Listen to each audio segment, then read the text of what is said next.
Chapter 1123. With Misaka Makoto's level of intelligence, she did not doubt Gu Xuanyuan's identity. She quickly believed that she was Gohan's half-sister, even if her identity was full of loopholes. After all, Gu Xuanyuan and Guhan looked very similar.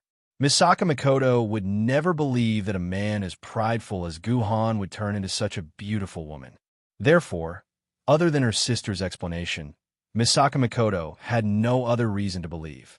At the same time, with Gohan as the intermediary between Gu Xuanyuan and Misaka Makoto naturally developed some beautiful feelings for Gu Xuanyuan and instinctively began to trust her.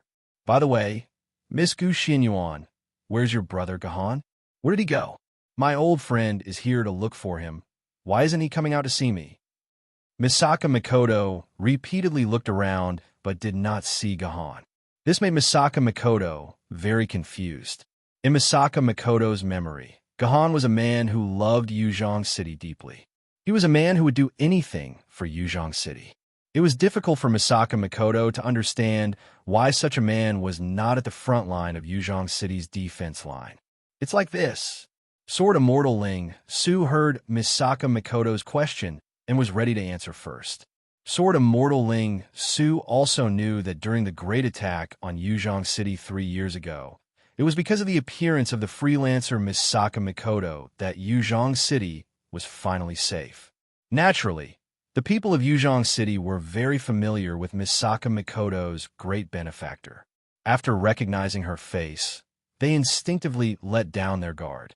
At the same time, Sword Immortal Ling Su also recalled that the main reason why Misaka Makoto was so willing to help Yuzhong City was because Gohan had saved Misaka Makoto's life.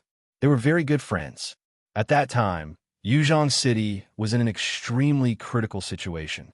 Misaka Makoto's appearance was obviously to help Yuzhong City in the battle. Now that Misaka Makoto had asked Gu Xuanyuan about Gohan, Gu Xuanyuan would definitely tell Misaka Makoto everything without hesitation. If Misaka Makoto found out that not only did Guhan suffer greatly in Shanghai Pass, but he was also wanted by the humans, she would definitely kill him. Only God knew if Misaka Makoto would give up on helping Yuzhong City due to Guhan's predicament. Perhaps she might even turn around and seek revenge for Guhan. Thus, Sword Immortal Ling Su still wanted to speak before Gu Xuanyuan did, temporarily concealing the truth of what had happened to Gohan. Unfortunately, Sword Immortal Ling Su's reaction was still a step too slow, and it was still Gu Xuanyuan who spoke first. It hasn't been 3 years since Guhan left Shanghai Pass, so he's still in Shanghai Pass and not in Yuzhong City. To Sword Immortal Ling Su's surprise, Gu Xuanyuan actually took the initiative to help him hide the truth about Guhan. At the same time, Sword Immortal Ling Su felt even more sorry for Gohan and his younger brother. Once this defensive battle was over, not only Gohan, but even Gu Xuanyuan would be wanted by the Sword Commission headquarters. Just as Sword Immortal Ling Su was feeling ashamed, Gu Xuanyuan silently changed the topic. Miss Makoto, why are you here? What's with the ring of harmony in the sky? It's like this. As expected, Misaka Makoto threw Gohan to the back of her mind and explained, I happened to pass by this area this morning and noticed that Yuan Ko's army was gathering strangely, and they're gathering in the direction of Yuzhong City. Thus, I caught a few Yuan Kos and questioned them, and found out that Yuzhong City is in trouble. That's why I immediately rushed over to support you, and I also wanted to meet my little brother Gohan. I didn't expect to meet my little brother Gohan, but my half-sister. Then what do you mean by you're a step too late? Gu Xuanyuan asked again. It's all because of this stupid ring of harmony. Hearing Gu Xuanyuan's question, Misaka Makoto's expression instantly turned ugly. I didn't expect to encounter the ring of harmony on my way here. I was planning to get rid of her before she fully unfolded, but I didn't expect that the new era Evangelion Machine Zero would appear out of nowhere, and in the end, the ring of harmony managed to escape. Now, there's only a few minutes left before the ring of harmony completely unfolds. I can't stop them anymore. Listen to my advice, with the ring of harmony pointed at your heads. Unless an Emperor Sword wielder intervenes, Yuzhong City won't be able to defend itself. Hurry up and retreat. It'll be too late if you delay any longer," Misaka Makoto said in an agitated and fearful tone. The moment she opened her mouth, she immediately advised the people of Yuzhong City to retreat. This was something that Sword Immortal Ling Su and Gu Xianyuan did not expect. Sword Immortal Ling Su gritted his teeth and asked Misaka Makoto in a tone that suggested he was lucky, "Miss Makoto, is this ring of harmony really as the rumors say, that it can seal off all sword maidens?" "It doesn't seal off all sword maidens. It seals off all life forces that transcend nature." Misaka Makoto forcefully scratched her head and said in a slightly manic tone, "Actually, I don't know if that's the right way to describe it. I'm afraid that even the Ring of Harmony herself doesn't know what kind of power she has. Anyway, all you need to know is that once the Ring of Harmony completely unfolds, all sword maidens below Emperor Sword level will automatically return to their swords. All of the sword maidens in your bodies will disappear, and all of you sword wielder will become ordinary people. It can actually reach such a level." Gu Xianyuan and Sword Immortal Ling Su sucked in a breath of cold air when they heard Misaka Makoto's words. If that was the case, then the truth was exactly as Misaka Makoto had said. Yuzhong City could not be defended at all. "That's not right," Gu Xianyuan said with a frown. "If it seals off all life forces that transcend nature, then Yuan-Ko's power has already transcended natural life forces as well. Does that mean that Yuan-Ko will also be sealed off?" As expected of Guhan's younger brother, you actually thought of this. Misaka Makoto looked at Gu Xianyuan with an expression that said, "You're right.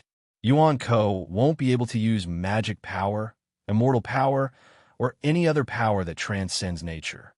Then why are we still running? At that time, Yuan-Ko will only be an ordinary wild beast. Since when have we humans been afraid of wild beasts?" Sword Immortal Ling Su's expression instantly relaxed. Although the sword wielder had become an ordinary human under the effects of the Ring of Harmony, Yuan-Ko had also become a wild beast. Even if these Yuan-Ko turn into wild beasts, they'll still have 10 or even 100 times the physical strength of a human. Are you humans really prepared to fight a Cold War? Misaka Makoto said bluntly.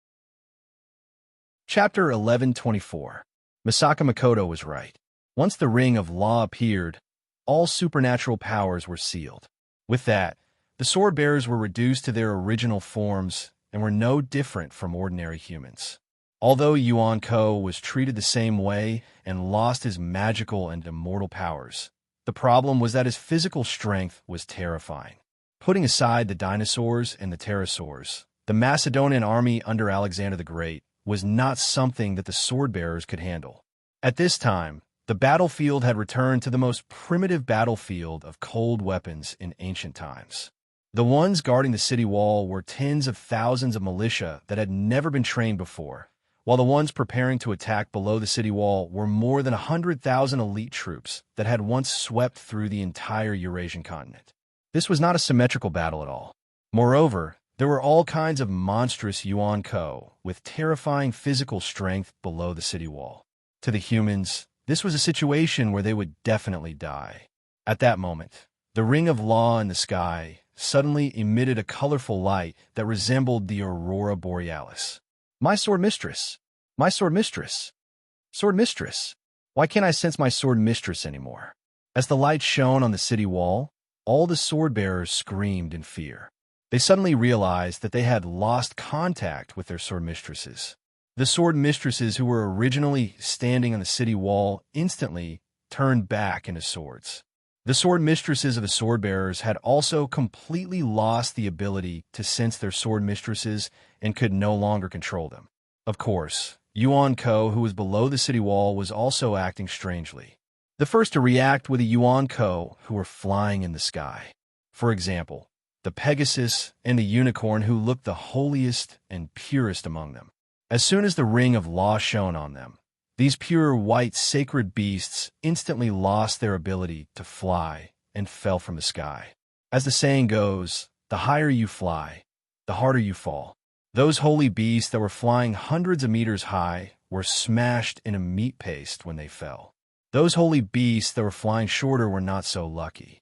Although they managed to survive, most of their bones were broken. They basically lost their ability to fight. Of course, it was not only the holy beasts like the Pegasus and the unicorn that fell. All of the Yuan Ko that relied on magic power, divine power, and other unscientific powers to fly all fell down. Only the Yuan Ko that relied on their own wings to fly were still hovering in the sky. However, the number of Yuan Ko in the sky was greatly reduced. There were less than a tenth of their original number. Moreover, they had lost all kinds of magical abilities. These flying Yuan Ko were just some large sparrows. They could no longer cause any fatal damage to humans. From this point of view, the effects of the Ring of Logic were beneficial to humans. However, the situation on the ground was not so optimistic. The Yuan Ko on the ground had indeed lost a lot of their combat power under the illumination of the Ring of Law. For example, all the ghosts and necromancers like Yuan Ko. These Yuan Ko that did not conform to the laws of nature were directly scorched into steam after being shown on by the Ring of Law. The steam dissolved in the air and triggered countless dimensional vortexes. They were directly scorched to death by the Ring of Law. Apart from necromancers, other Yuan Ko that did not rely on the power of nature to survive, such as puppets and modifications, also died under the illumination of the Ring of Law. Among them, the Western Pantheons suffer the most because many of their military forces were born from undead, puppets, or modifications. The huge losses made the entire Quetzalcoatl faction red with anger. In the blink of an eye, a small part of the Western Pantheon's military force was gone. Moreover, most of the Western Pantheon's Yuan Ko relied on the divine power in their bodies to fight. The Ring of Law had sealed their divine power, which was equivalent to completely sealing the Western Pantheon's combat power. The Western Pantheons were not like the Western magical beasts. Their main force was some monsters with strong physical strength. Even if the Western magical beast's magic power was sealed, they could still fight with their strong bodies. Once the divine power of the Western Pantheons was sealed, these noble gods would not be as useful as ordinary humans. As the commander of the Western Pantheons this time, the Quetzalcoatl felt deep fear. At this time, even she could not mobilize any of the divine power in her body. Now, the Quetzalcoatl was just a simple woman.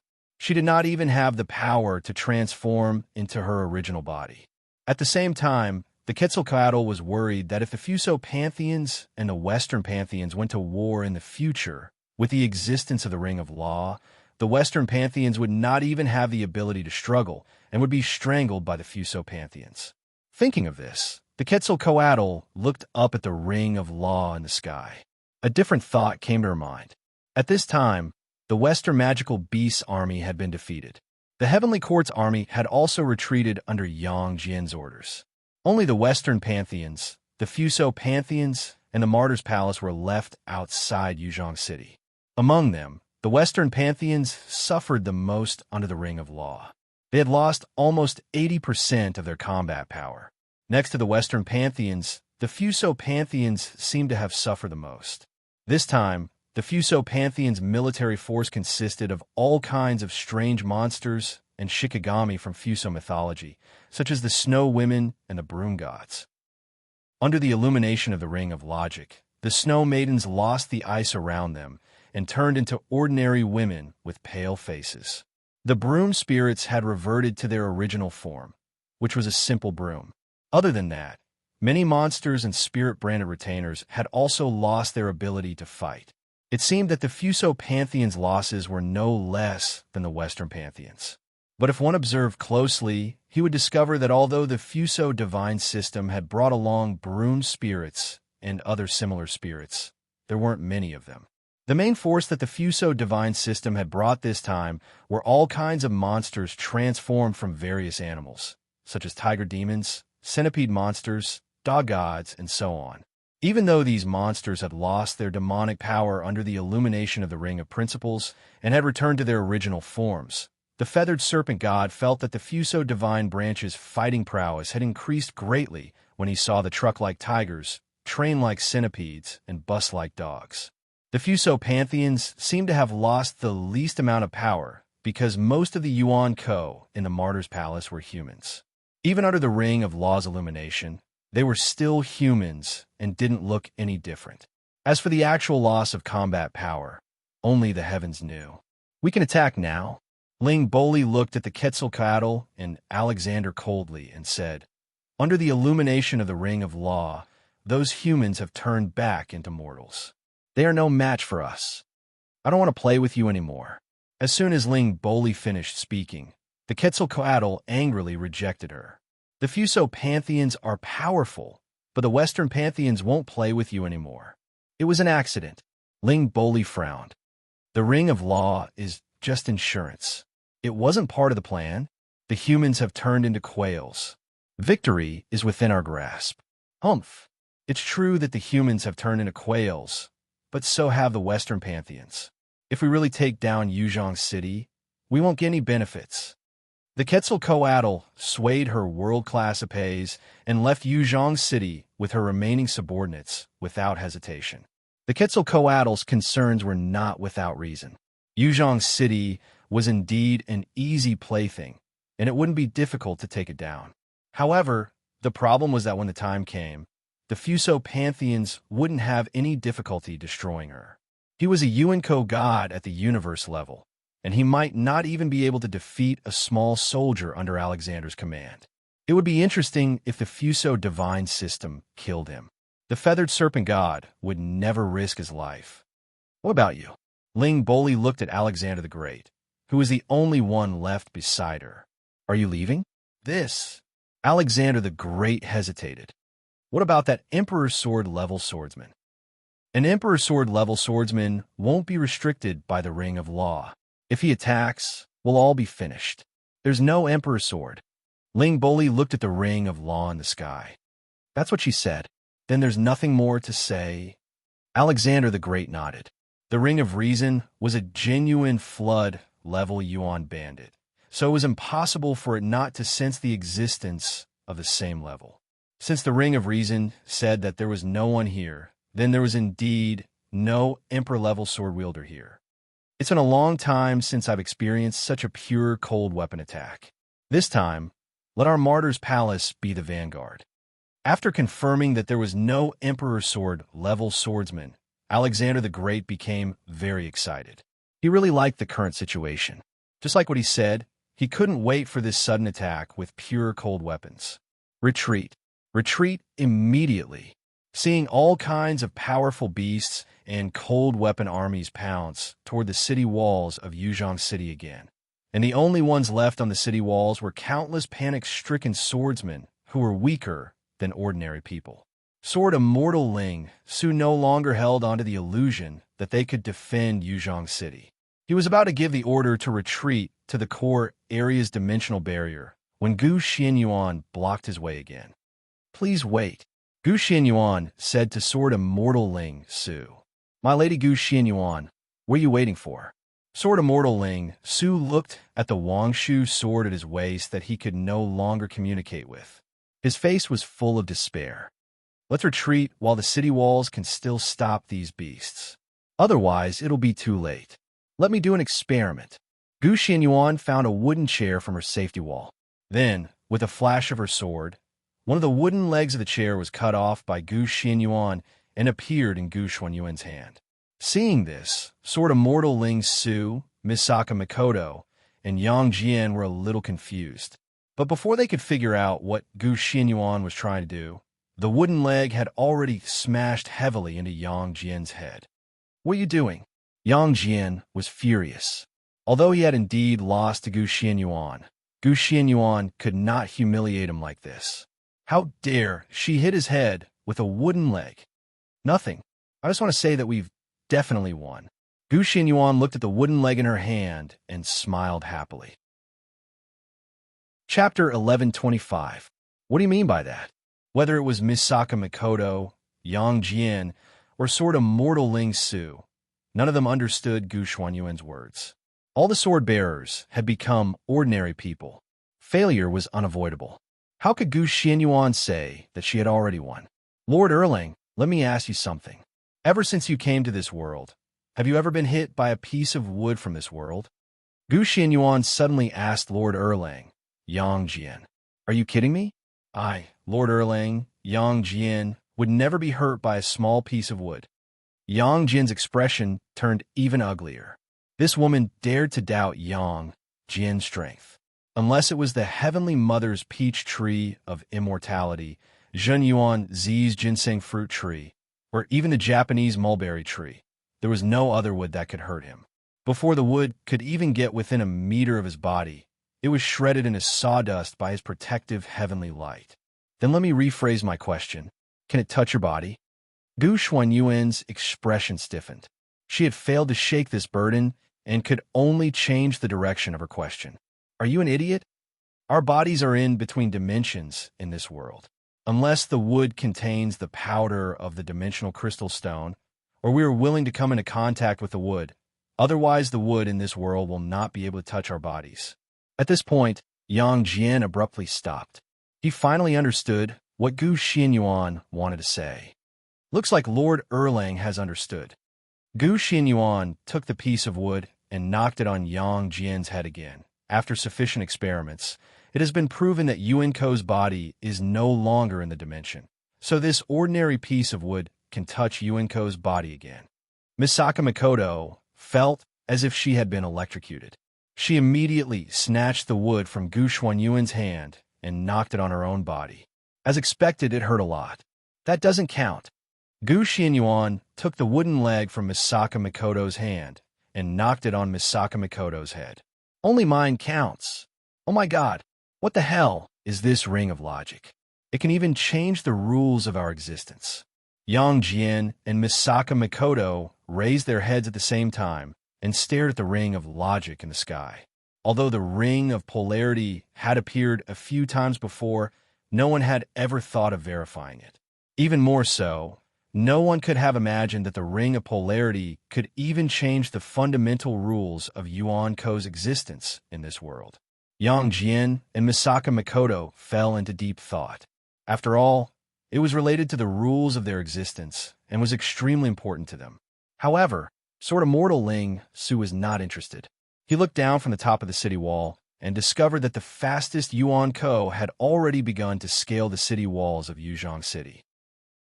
The only fortunate thing was that the city walls of Yuzhong City were tall enough, and it was very difficult for Yuan Ko and the others to climb up without their superpowers. Therefore, their speed of climbing up the city walls was not fast. Based on this speed, the walls of Yuzhong City could delay the sword bearers for about 10 minutes. However, this could only delay them for 10 minutes. After 10 minutes, the city walls would no longer belong to humans, but to Yuan Ko. Sword Immortal Ling Su urged Gu Xianyuan anxiously. Miss Gu Xianyuan, so what if the wooden legs can come into contact with Yuan Ko? Can we use these wooden legs to kill Yuan Ko? We should retreat quickly. In 10 minutes, these Yuan Ko will reach us. If we don't retreat now, it'll be too late. Of course, the wooden legs can't kill these Yuan Ko. But what if they're not wooden legs, but guns? Gu Xuanyuan's words caused Sword Immortal Ling Su to stiffen. Guns! Sword Immortal Ling Su's body trembled slightly as he stuttered. That's right, guns. If they're guns, then this war will be over. Guns, the most powerful human weapon from 1,000 years ago, surfaced in Sword Immortal Ling Su's mind. Although there were special forces that used guns in this era, they were only used for special purposes. Over the past 1,000 years, 9% of the battles between humans and Yuan Ko had nothing to do with guns. The majority of humans had long since forgotten about guns. Only those who were interested in history, or those who were immersed in the glorious history of guns, retained memories of guns. If it wasn't for the fact that Sword Immortal Ling Su had gone to the prison and visited the special forces, then Sword Immortal Ling Su himself probably wouldn't have known about the existence of firearms. The reason why firearms had been eliminated by history was very simple. It was because the bullets of firearms couldn't hit Yuan Ko, whose body was in between dimensions. Although bullets with dimensional alloys could still cause damage to Yuan Ko, they were still able to cause damage to him. However, Due to the existence of all kinds of strange abilities, it was often the case that millions of bullets would not be able to kill a single bandit. Such a firearm was undoubtedly a huge waste for humanity, so firearms had always been locked in the dust of history. But things were different now. Yuan Ko had already been forced out from between dimensions under the effect of the Ring of Perfection. In that case, even normal bullets could cause fatal damage to Yuan Ko. Moreover, the current Yuan Ko no longer had their special abilities. Right now, Yuan Ko was merely some powerful wild beast. He was the perfect prey for guns. If there were enough guns and bullets in hand, then what awaited these Yuan Ko would be a complete massacre. Thinking of this, Sword Immortal Ling Su became extremely excited. Sword Immortal Ling Su quickly regained his composure. He suddenly discovered an extremely important problem, a problem that made Sword Immortal Ling Su feel like his joy had been for nothing. It's useless. Sword Immortal Ling Su shook his head dejectedly. Yuzhong City only has a few hundred guns for the special forces. For 100,000 Yuan Ko, it's just a drop in the bucket. It won't be of much use at all. Let's retreat quickly. Sword Immortal Ling Su's words were not false. Because of the uselessness of guns, humans had long given up on mass production of guns in the past 1,000 years.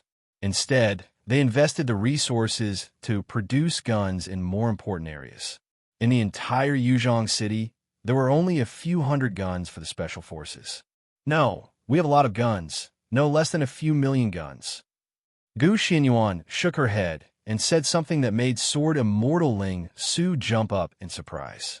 Miss Gu Xinyuan, we don't have time to joke around with you, Sword Immortal Ling Su said with a bitter expression. I don't have time to joke around either, Gu Xinyuan said as she waved at the reporter behind the nearby safety wall. The reporter jogged over to Gu Xuanyuan's side. Right now, all the shelters can see me through your camera, right? Gu Xinyuan asked the reporter. Yes, master. As long as the shelter's communication lines remain unobstructed, they can see you through my camera. The reporter immediately replied excitedly. This was the first time he was so close to Gu Xinyuan. Dear citizens, Gu Xinyuan directly aimed her face at the camera and said in a low, hoarse female voice, right now, Yuzhong City has reached its most dangerous juncture. Right now, Yuzhong City needs your strength. I hope that everyone can fight for the safety of Yuzhong City. Need us? What use can we be? Gu Xuanyuan's words instantly caused a commotion among the citizens watching the live broadcast in the shelter. Because ordinary people were powerless against Yuan Ko, the battle had always been the swordsman's business. It would never have anything to do with ordinary people. These ordinary people had no idea that Gu Xinyuan would say something like need them. F*CK, I don't care anymore. I'll be the first to sign up. I'll fight for Yuzhong City too. A bald man with all kinds of tattoos on his body shouted first. F*CK, Miss Gu Xinyuan, tell us what you need us to do. Even if you want us to die, we'll do it. The people around the bald man also shouted. Count me in. Count me in. Unexpectedly, faced with such a request from Gu Xinyuan, all the ordinary people collectively went crazy. Almost everyone expressed that they were willing to fight with Yuan Ko and were willing to contribute their strength. This seemed to be a very inconceivable thing.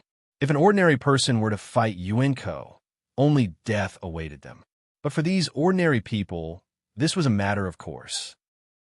Regardless of whether it was Yuzhong City or Yinjing City, all the ordinary people had been suppressed for too long.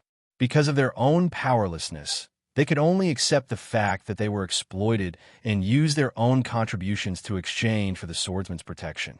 Even they themselves didn't know that their deepest desire, which had been suppressed in their hearts, was actually to be able to fight against Yuan Ko like those sword-bearers, to win the dignity and value that their lives deserved. Master Sword Immortal Ling Su, Gu Xinyuan said to Sword Immortal Ling Su in front of the camera, I hope that you can order the activation of the quantum teleportation spell formations of all the shelters and city walls, and bind a shelter to a certain section of the city wall so that the citizens of the shelters can use the quantum teleportation spell formations to reach the city wall. What do you want to do? Hearing Gu Xuanyuan's words, Sword Immortal Ling Su was completely taken aback. Then, he immediately shook his head. No, the security issue of the quantum teleportation spell formations has not been resolved yet. The Sword Committee has already ordered that all quantum teleportation spell formations are prohibited. Activating them without permission is against the rules of the Sword Committee. F*CK the rules. Is this still the time to talk about rules? Gu Xianyuan spat on the ground and said viciously. She's quite pretty. Why is she spitting on the ground? Sword Immortal Ling Su muttered in a low voice. But he also knew that he was being unreasonable just now. At a time like this, who care about the rules? But why did Gu Xianyuan order the quantum teleportation spell formations that connected the shelters and the city wall? Did he really want these ordinary people to die? Sword Immortal Ling Su wanted to ask further questions, but Gu Xianyuan had already ignored him. Instead, she continued to talk to the ordinary people in the shelters. Sword Immortal Ling Su had no choice but to follow Gu Xuanyuan's instructions and command the sword wielders who stayed behind at the control panel in the central area to activate the quantum teleportation spell formations that had been sealed for over 3 years. Under the floor below the TV, there's a floor with a skull drawn on it. You just have to hit the floor 5 times, and the floor will automatically open up. There's a vacuum storage room inside, and there are countless firearms and ammunition stored there. These firearms and ammunition step onto the quantum teleportation spell formations of your shelters and come to the city wall to fight with us. Gu Xianyuan continued to speak in front of the camera. Mommy? What's a gun? What's a gun? This. Mommy doesn't know either. Hearing Gu Xuanyuan's words, most of the ordinary people were confused because they had no idea what a gun was. But some of the older or more knowledgeable humans trembled with excitement after hearing the name of a gun. They impatiently followed Gu Xuanyuan's instructions and opened the secret compartment. Sure enough, they found a vacuum storage chamber that Gu Xianyuan had mentioned. After the chamber was filled with air, everyone saw an endless pile of firearms and ammunition that formed a small mountain. Chapter 1126. Zhao Chanfeng looked at the semi-automatic rifle in his hands excitedly and read out the name that he had been longing for. Type 95 automatic rifle. Zhao Chanfeng was one of the few firearms enthusiasts in this world. He was obsessed with all kinds of firearms and had spent his whole life collecting information on them. In the field of firearms research, Zhao Chanfeng was not inferior to some well-known experts. In fact, Zhao Chanfeng's earliest interest was not to become a firearms enthusiast, but to become a powerful sword wielder like all young people. However, as time went on, the sword essence in Zhao Chanfeng's body was unable to break through the 100 cork barrier.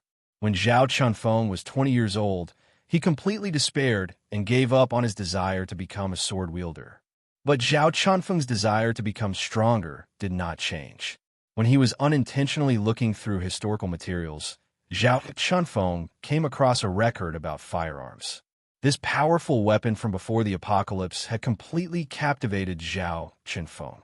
From then on, Zhao Chanfeng became a loyal firearms enthusiast. He pinned all his desire to become stronger on firearms, fantasizing that one day he could use firearms to fight with Yuan Ko. Zhao Chanfeng also knew that this was only a fantasy, not to mention the fact that firearms had lost the meaning of their existence. Zhao Chanfeng could not even get his hands on a real firearm. Although firearms could not cause any harm to Yuan Ko, they posed a fatal threat to humans. From the information in America after the apocalypse, it could be learned that almost everyone in America had a gun. Every year, there would be a large number of shootings, and the number of ordinary people who died under the muzzle of a gun was uncountable. In Yuzhong City, which was densely populated and had a very depressing existence, the Sword Committee would certainly not allow such a huge threat to flow into the hands of the people. All firearms were strictly controlled, and ordinary people had no way of getting their hands on a gun. So all this time, Zhao Chanfeng could only look at some pictures on the internet to satisfy his craving or buy some plastic models. He had never touched a real gun. Until today, when the biggest surprise came. Zhao Chunfeng had never thought that a real gun would appear in front of him in this way. Zhao Chunfeng immediately rushed to the front of the secret room and directly picked up his favorite legendary semi-automatic rifle, the Type 95 automatic rifle from the pile of guns. Be it before or after the apocalypse, the Type 95 automatic rifle was an unchanging legend.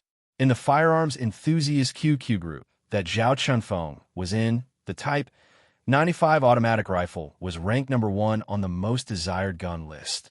Therefore, Zhao Chunfeng did not hesitate to snatch the Type 95 automatic rifle into his hands.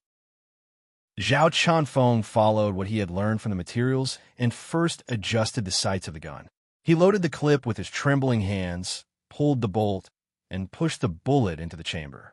He chose the single-shot semi-automatic rifle and rested the butt of the rifle on his shoulder.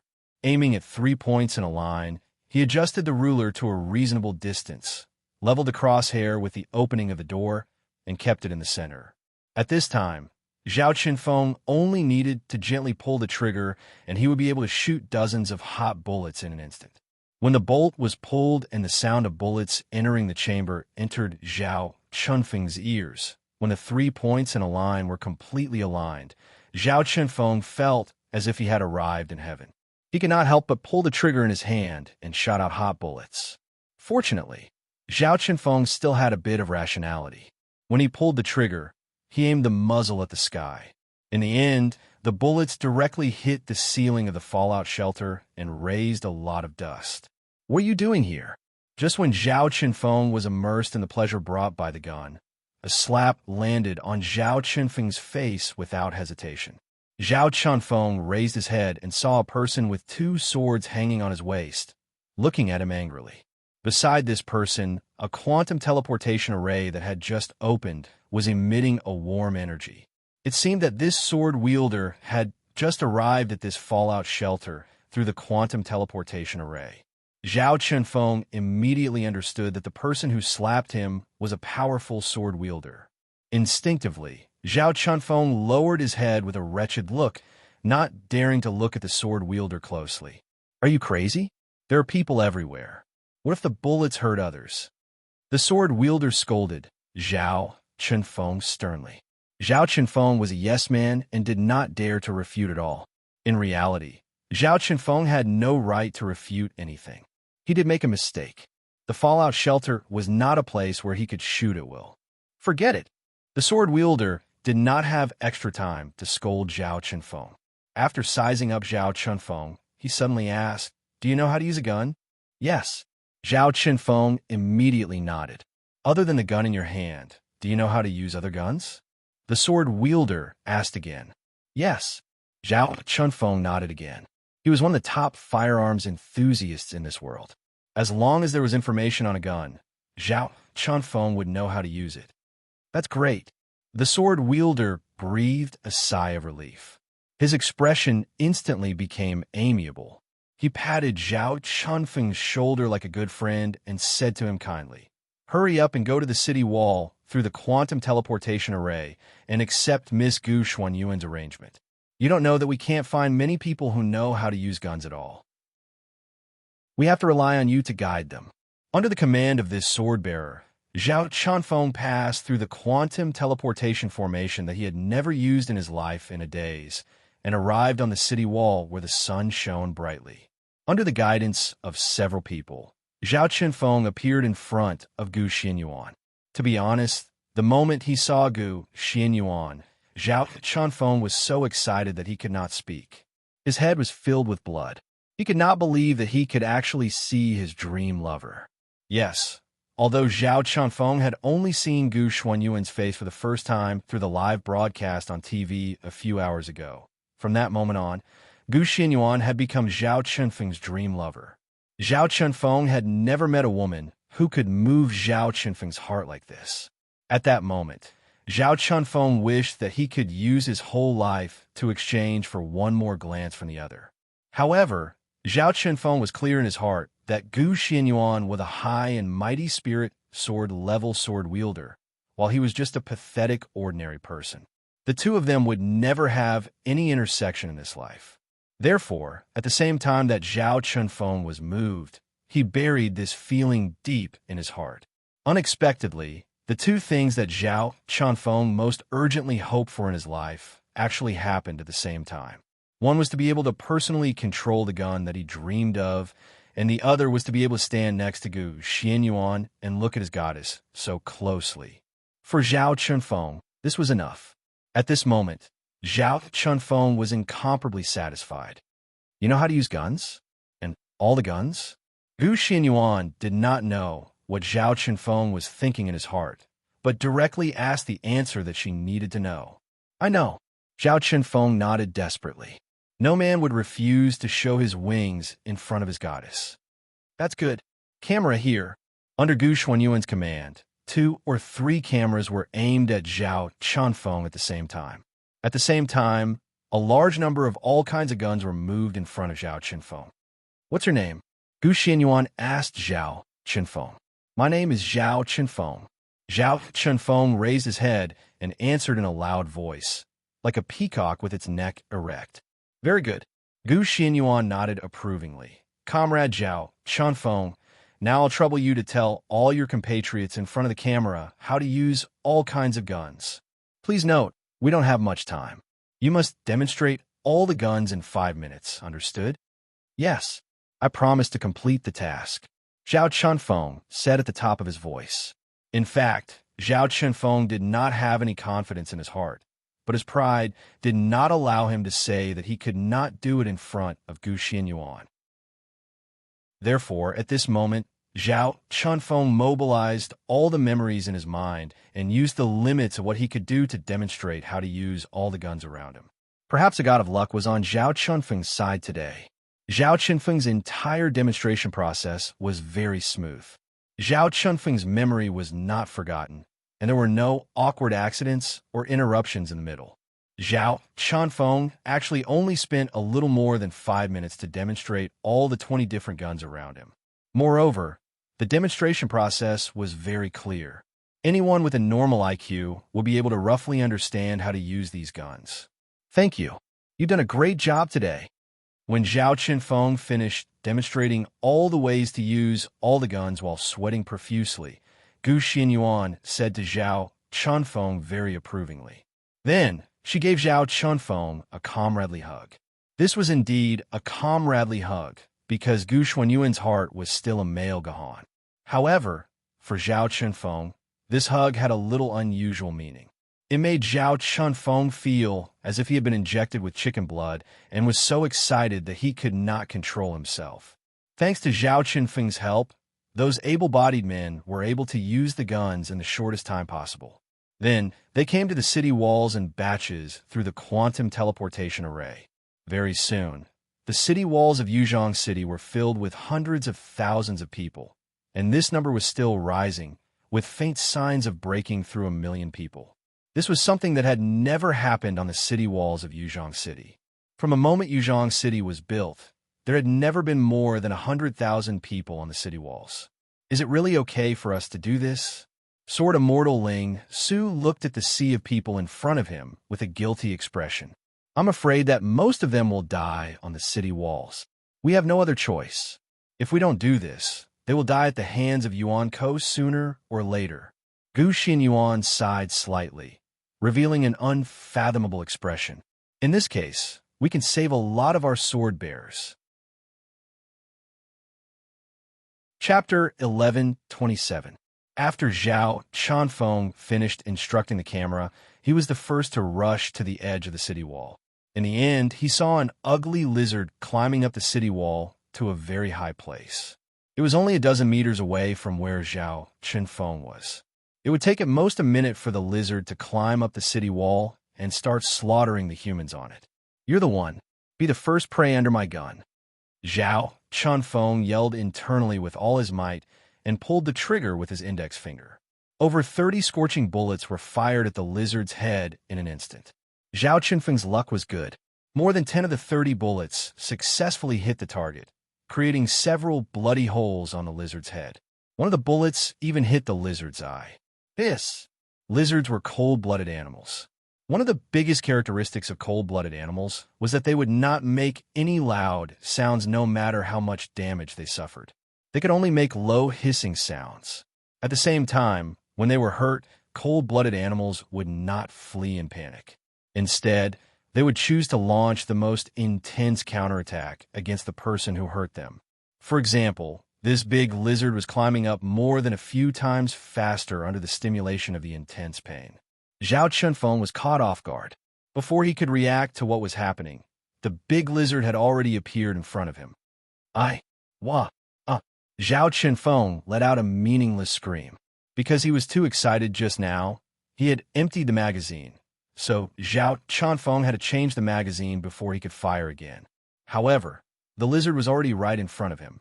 By the time Zhao Chunfeng changed the magazine, he would probably be bitten into pieces by the lizard.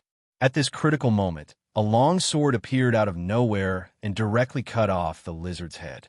Zhao Chunfeng looked up in horror and saw Gu Xuanyuan's beautiful face. "Be careful, Comrade Zhao Chunfeng. You're very important to us." Gu Xuanyuan smiled and walked away. Zhao Chunfeng stood on the spot and took a few deep breaths. Then he let out a long howl towards the sky and once again appeared on the city wall with the Type 95 automatic rifle in his hand. However, this time, Zhao Chunfeng was no longer fighting alone. The ordinary people who had been temporarily taught by Zhao Chunfeng walked out of the quantum formation with their own firearms and leaned against the city wall with Zhao Chunfeng. They used the firearms in their hands to form a dense net of fire. Yuan Ko, who was climbing along the city wall, suddenly encountered the fiercest and most terrifying sniper attacks. Hundreds of thousands of enraged humans raised their guns and fired their angry bullets at the Yuan Ko. These bullets formed a dense web of fire. Each Yuan Ko had to endure a dozen, dozens, or even hundreds of bullets in an instant. The Yuan Ko who rushed at the front were immediately turned into sieves by the bullets and fell from the city wall. Then, they triggered dimensional vortexes and completely left this world. Yuan Ko was successfully suppressed. More and more Yuan Ko fell from the city wall. The situation in Yuzhong City instantly turned around and became extremely favorable to the humans. "I hate guns. I hate guns. I hate guns the most in my life." Seeing what happened on the city wall, Alexander the Great, who was preparing to lead his army to charge, began to howl crazily. He did not expect that things would change in such a short period of time. There were hundreds of thousands of human soldiers armed with guns on the city wall. Wouldn't this mean that the elite Macedonian warriors would be sent to their deaths? Alexander the Great shed tears in despair. These be asterisk starts. It has been 1,000 years. Where do they get so many guns? These bastards. Miss Gu Xianyuan, why are there so many guns in the sanctuary? At the same time, on the city wall, Sword Immortal Ling Su also asked Gu Xianyuan the same question as Alexander the Great. He had been the chairman of the Sword Committee of Yuzhong City for more than 2 years, but he had never heard of these guns. It's a long story. This happened during the era of Zhetian Jiandi. Gu Xianyuan looked at the guns that were spitting fire. Yuzhong City is different from Yanjing City. Yanjing City was built on a completely new site and has nothing to do with the old Yanjing City. But Yuzhong City was built directly on the ruins of the old Nanchang City. The Gan River that passed through Yuzhong City also passed through the old Nanchang City 1,000 years ago. But what does this have to do with guns? Sword Immortal Ling Su asked in confusion. Please listen to me. Gu Xianyuan paused. Before the apocalypse, the Celestial Empire was about to carry out a new generation of equipment replacement. The old equipment that was replaced by the various military regions in the south was temporarily stored in the military warehouse of the old Nanchang City. After the apocalypse, these old equipment could not be transported away. They were still stored in the military warehouse of the old Nanchang City. This lasted for a full 200 years. 200 years later, Zhetian Jiandi began to rebuild Yuzhong City on the ruins of the old Nanchang City. Naturally, he discovered the military warehouse and found this batch of old equipment. At that time, the entire southern military region of China replaced tens of millions of sets of equipment. After 200 years of erosion, most of the equipment had been damaged to the point of being unusable. Only about 2 million sets of equipment were barely usable. No one knows what Jatian Jindi's reasons were, but Jatian Jindi decided to keep all of these equipment. However, if these equipment were stored normally, it wouldn't be long before they were completely corroded, and it was unrealistic to use dimensional pockets to store these equipment. This was because dimensional pockets were a very luxurious thing at that time. There wasn't even enough for the sword bearers to use, so how could they bear to use them to store these abandoned equipment? So Jatian decided to build some vacuum chambers to store these equipment. Considering the lack of surface area, he simply built these vacuum chambers near the underground shelter. This way, they were stored for 800 years. I thought that these equipment would continue to stay in the vacuum chambers, but I didn't expect them to play such an important role today. Gu Xianyuan explained the origins of these guns in a few words. I see. Sword Immortal Ling Su nodded. So these equipment were stored from Jatian Jindi's era. No wonder not many people knew about them. But after thinking about it, Sword Immortal Ling Su realized that something was wrong. He, Sword Immortal Ling Su, had once browsed through all the confidential information in Yuzhong City, but there was no record of this from beginning to end. Even if this Gu Xianyuan was the older sister of the previous Sword Pavilion Lord Gahan, she shouldn't know this secret. Sword Immortal Ling Su didn't hide his doubts in his heart and directly asked Gu Xianyuan, how did Gu Xianyuan know this secret? The truth was very simple, because Jatian Jindi had personally told Gahan about it. Back in the Rise from the Ground dungeon, I Ching had revealed this information to Gahan during a casual conversation. At that time, Gahan didn't think much of it, but now it seemed that he had fallen into I Ching's trap again. This was something that I Ching had prepared for him. Of course, Guhan couldn't possibly tell Sword Immortal Ling Su about his relationship with I Ching. Thus, Gu Xianyuan said with certainty, it's true that Yuzhong City did not pass down these secrets, but don't forget, Master Ling Su. My younger brother's treasured sword is the Heavenly Sword, and the Heavenly Sword is also Jatian Jindi's sword Maiden. It participated in the construction of Yuzhong City. The Heavenly Sword Maiden saw all of this and remembered it. Then, she told my younger brother Gahan, and my younger brother Gahan told me in passing. That's how I know these secrets. Gu Xianyuan smiled. So that's how it is. Look at my memory. I actually forgot about the Heavenly Sword Maiden. Sword Immortal Ling Su didn't doubt Gu Xianyuan's explanation at all. Apart from this explanation, Sword Immortal Ling Su couldn't think of any other explanation. Could it be that Sword Emperor Shrouding Heaven had personally told Miss Gu Xianyuan this? Zhao Chunfeng hurriedly and accurately fired the bullets from his Type 95 automatic rifle. Compared to the frenzied and unreasonable rapid fire at the beginning, Zhao Chunfeng had already discovered that burst fire was actually the most effective method of battle. Firing at slow and uniform speed would allow him to hit the target more accurately. Although it was refreshing to have a large number of bullets raining down, the hit rate was extremely worrying. It was extremely rare for 1 or 2 bullets to hit the target out of 10. It was not as effective as firing at a slow and uniform speed. At the same time, Zhao Chunfeng discovered to his surprise that he actually had an extremely powerful talent in the art of shooting. Only 20 minutes had passed since he first fired, and Zhao Chunfeng was already able to fire a few shots without missing. Out of 10 burst fire bullets, around 8 would hit their target, and around 4 would hit their target extremely accurately. It was just like shooting at a target. 8 out of 10 bullets would hit the target, and 4 of them would hit the target between the 7th and 10th rings. This was already a very impressive number. Zhao Chunfeng had yet to discover any soldier around him who could do the same as him. In Zhao Chunfeng's eyes, the Type 95 automatic rifle in his hands was no longer a simple weapon, but a part of his body.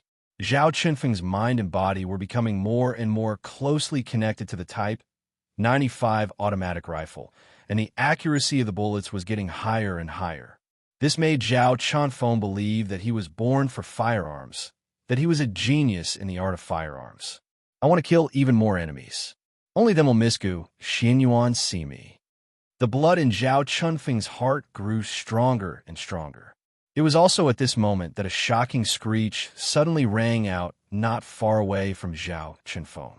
A giant centipede the size of a train had actually passed through the net of firepower on the city wall and climbed onto the city wall. The sharp legs of the centipede directly minced the dozens of humans around it into pieces of minced meat. When the other humans saw this scene, they were so frightened that they couldn't control themselves and quickly ran away from the giant centipede. As a result, a huge gap appeared in the net of firepower on the city wall.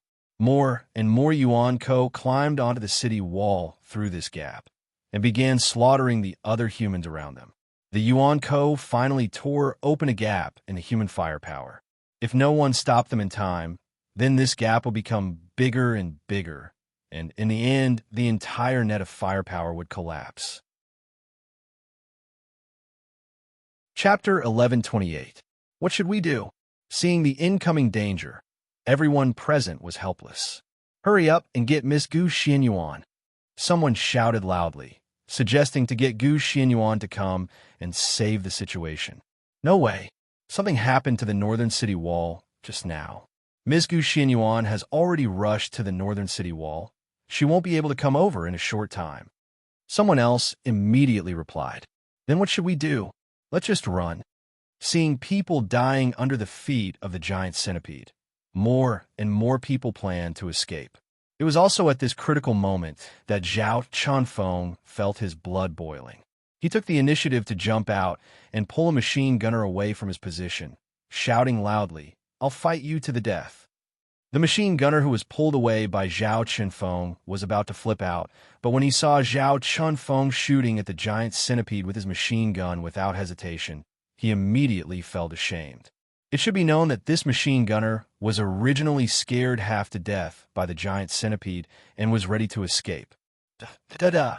A sea of bullets shot out from the machine gun in Zhao Chunfeng's hands, all of them pouring onto the head of the giant centipede. It was unknown whether it was luck or skill. Zhao Chunfeng's machine gun bullets all hit the head of the giant centipede, instantly enraging the giant centipede. It gave up on the other humans around it that were easily within reach, moving its dozens of legs and quickly pouncing towards Zhao Chunfeng's position. At this time, the giant centipede was only a few hundred meters away from Zhao Chunfeng. According to the speed of the giant centipede, it would take at most 20 seconds to reach Zhao Chunfeng's side and cut him into pieces. Go to hell. Seeing the giant centipede getting closer and closer to him, Zhao Chunfeng actually had no fear in his heart at all. On the contrary, Zhao Chunfeng stood up and pressed the machine gun against his chest, using his body to resist the powerful recoil of the machine gun, pouring out his own bullets without stopping. Zhao Chunfeng felt that the machine gun in his hands had become one with his body, just like the Type 95 automatic rifle from before. The bullets shot out by the machine gun seemed to have become a part of Zhao Chunfeng's body. Zhao Chunfeng hoped that the bullets would be able to reach wherever they were shot. Under Zhao Chunfeng's incomparably violent shooting, the equally violent giant centipede was actually restrained by Zhao Chunfeng's machine gun. When it was only 30 meters away from Zhao Chunfeng, it almost stopped where it was and took a step forward. Because at this moment, more than a dozen of the giant centipede's front legs had all been shot off by Zhao Chunfeng's machine gun bullets and were lying on the ground dripping with blood. The centipede that had lost almost a quarter of its legs had also lost the support of a quarter of its body and could only be dragged on the ground. In this way, it was very difficult for the giant centipede to move forward, and it could only become a live target for Zhao Chunfeng. The whole process sounded very simple. It was just using a machine gun to shoot off the centipede's leg. There was no difficulty at all, but in reality, the difficulty was astonishing. Machine guns and automatic rifles were completely different. If the accuracy of semi-automatic rifles was easy to control, then the accuracy of machine guns was completely uncontrollable. Even the best shooter in the world could not guarantee that his machine gun could hit more than 10% of the target. Of course, because the giant centipede's body was large enough, it was very easy for the machine gun bullets to hit the giant centipede's body. But the giant centipede's legs were at most as thick as a mop handle. Separated by a distance of a few hundred meters, it was difficult to accurately hit the target even with a sniper rifle, let alone a machine gun that could not be controlled at all. In just a few seconds, all of the giant centipede's legs had been shot off. To put it bluntly, even the machine gun King Haynes Severo could not do this. Once a beast lost its ability to move, it would become a simple target in front of a powerful gun. Zhao Qinfeng emptied the last few bullets in the chain, and the giant centipede's head was completely shot into a ball of disgusting green liquid. Then, a dimensional vortex appeared, and the giant centipede was taken back. "Be careful!" Before Zhao Qinfeng could heave a sigh of relief, he heard a cry behind him. It turned out that a white tiger had been quietly following behind the giant centipede. After the giant centipede died, the white tiger jumped out and was less than 50 meters away from Zhao Qinfeng. It would take at most 2 to 3 seconds to reach Zhao Qinfeng and avenge the giant centipede. F***CK. I've even killed that centipede. Do you think I'll be afraid of you? Zhao Qinfeng, who had killed the giant centipede, was bursting with confidence. When he picked up the machine gun and prepared to kill the white tiger, he was horrified to find that he had dropped the chain. This was not a metaphor, but a real drop. The machine gun chain in Zhao Qinfeng's hand had been completely used up, and the chain fell out of the machine gun. Bullet chain! Bullet chain! Zhao Qinfeng shouted in horror. No matter how good his marksmanship was, it was useless in a situation where he had no bullets.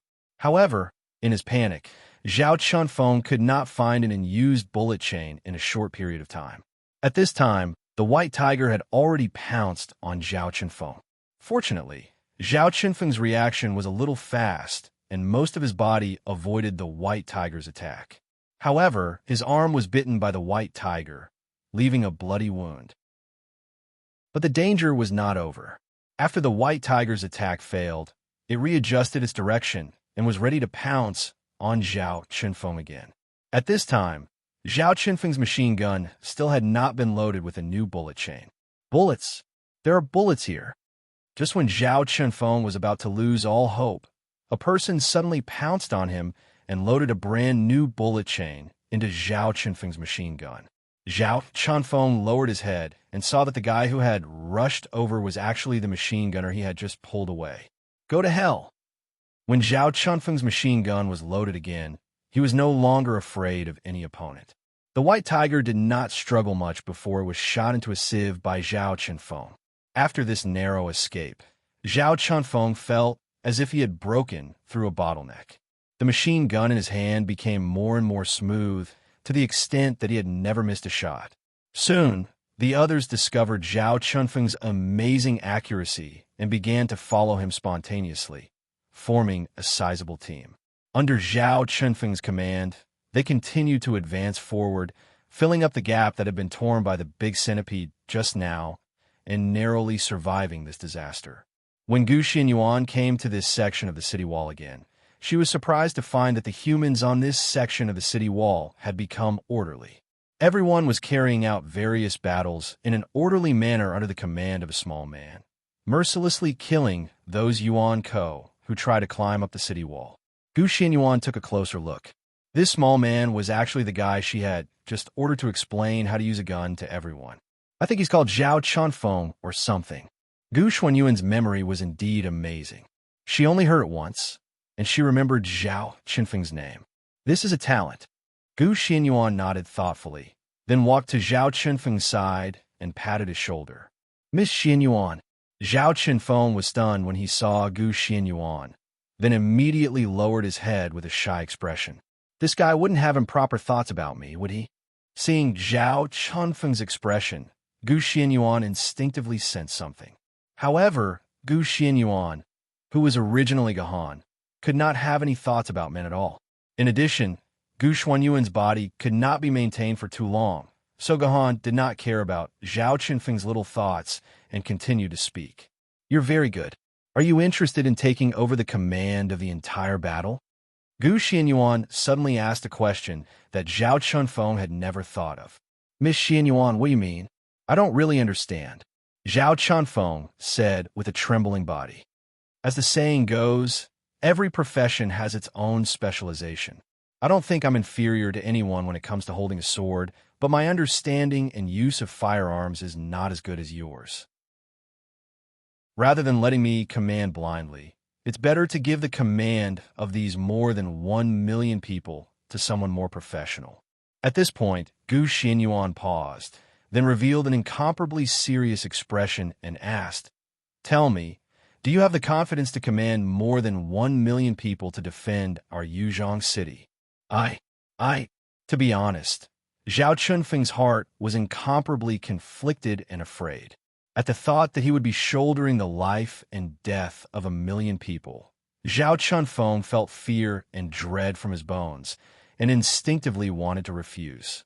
However, Zhao Chunfeng suddenly thought in his mind, if he did not even have the courage to command 1 million people, then how would he have the courage and face to stand in front of Miss Gu Xianyuan in the future? Miss Gu Xianyuan would never like such a cowardly person. I can't. Therefore, Zhao Chunfeng answered Gu Xianyuan with determination and a hint of guilt. Very good. I'll give the command to you. Gu Xianyuan did not waste any time and directly brought a dozen or so staff members with different tasks behind her to Zhao Chunfeng's side, telling them that from now on, they would completely accept Zhao Chunfeng's command. These staff members were responsible for contacting the temporary commanders of the various regions on the city wall. Through these staff members, Zhao Chunfeng would be able to keep track of the situation in the other regions at any time and give orders to the temporary commanders of other regions.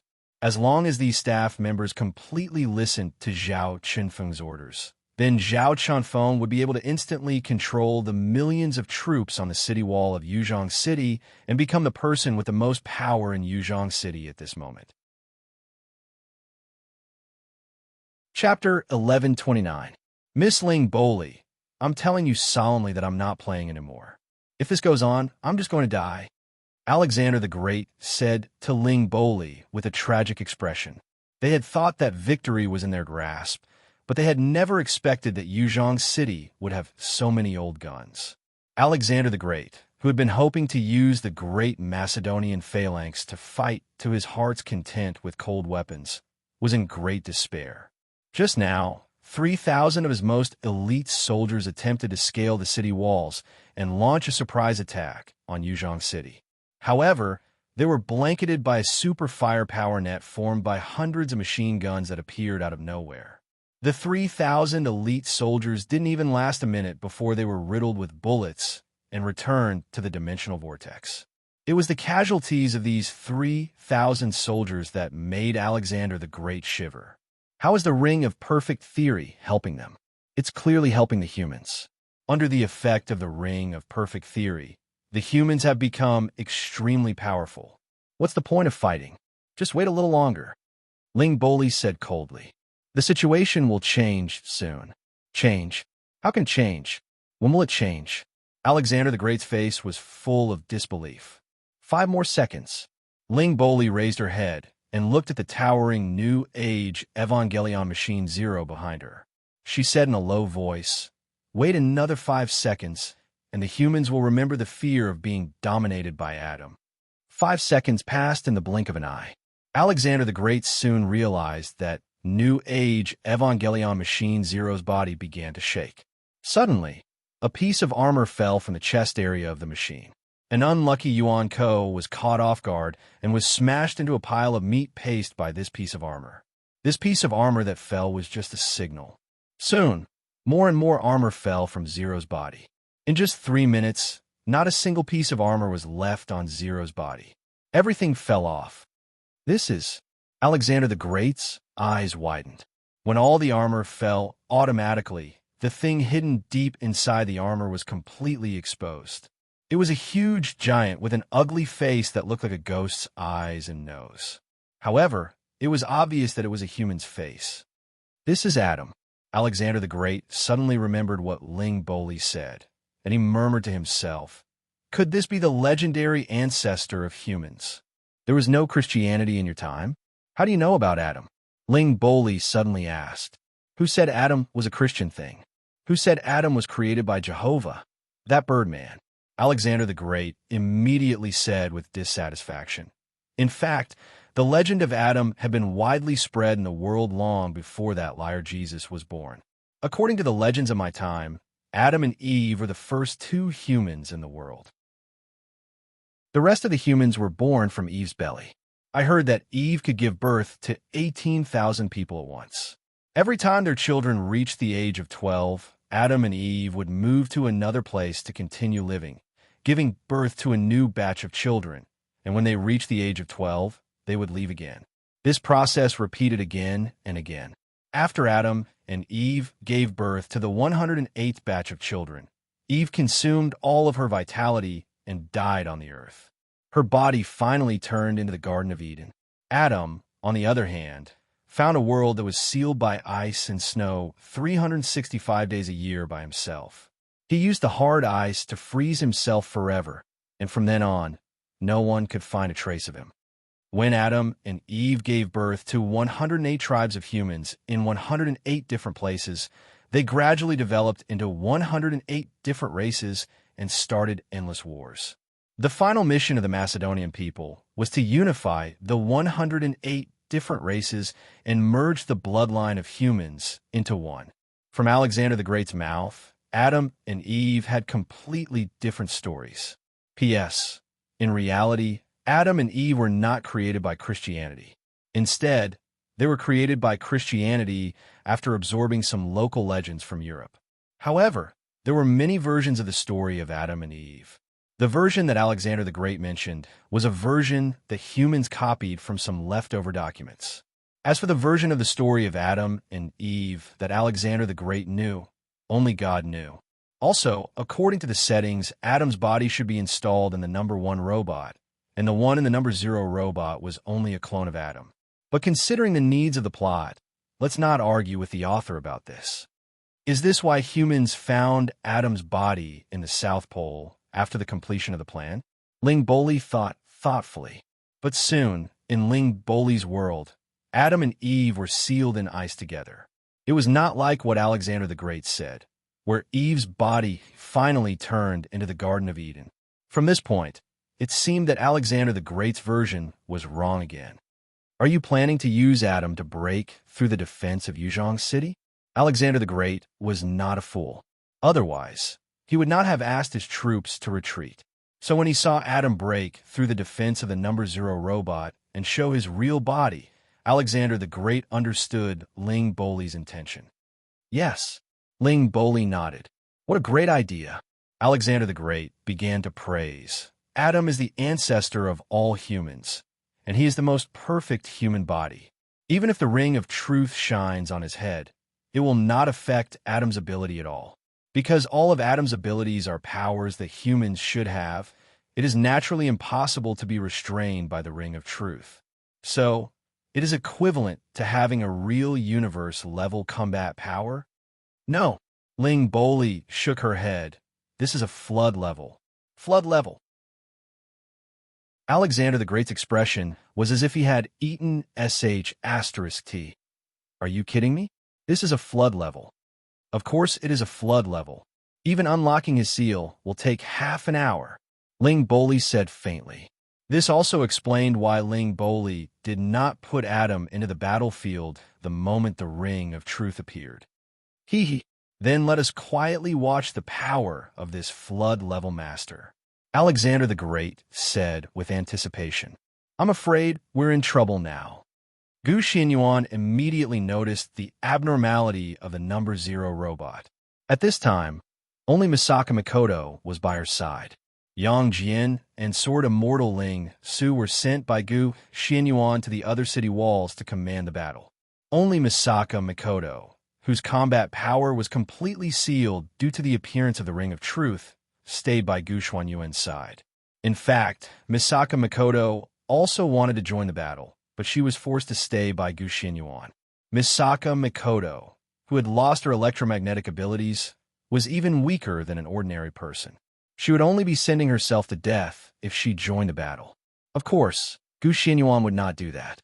I once heard from the mayor of our free city that there's an even more powerful force hidden inside the armor of the New Age gospel warriors.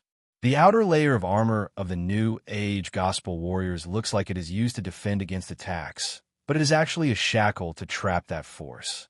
Once that force breaks through the shackle, I'm afraid that even I won't be able to defeat it. If even you can't defeat it, then doesn't that mean that this force has already surpassed the Ian rank? Gu Xuanyuan's brows furrowed even more. At this time, Adam's body began to move. Adam's movements were very strange.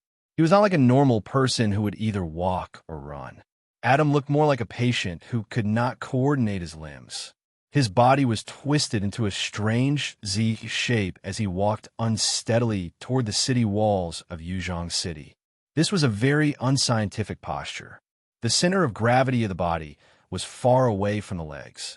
A normal person who had just assumed this posture would have lost their center of gravity and fallen to the ground. However, Adam walked forward in this extremely unscientific posture at an extremely fast speed. By the time everyone realized what was going on, Adam had already appeared outside the city walls of Yuzhong City. The city walls of Yuzhong City were very tall. Otherwise, those Yuanko would not have taken more than 10 minutes to climb up to the top. However, Adam's body was even taller. The height of Yuzhong City's city walls was just below his crotch.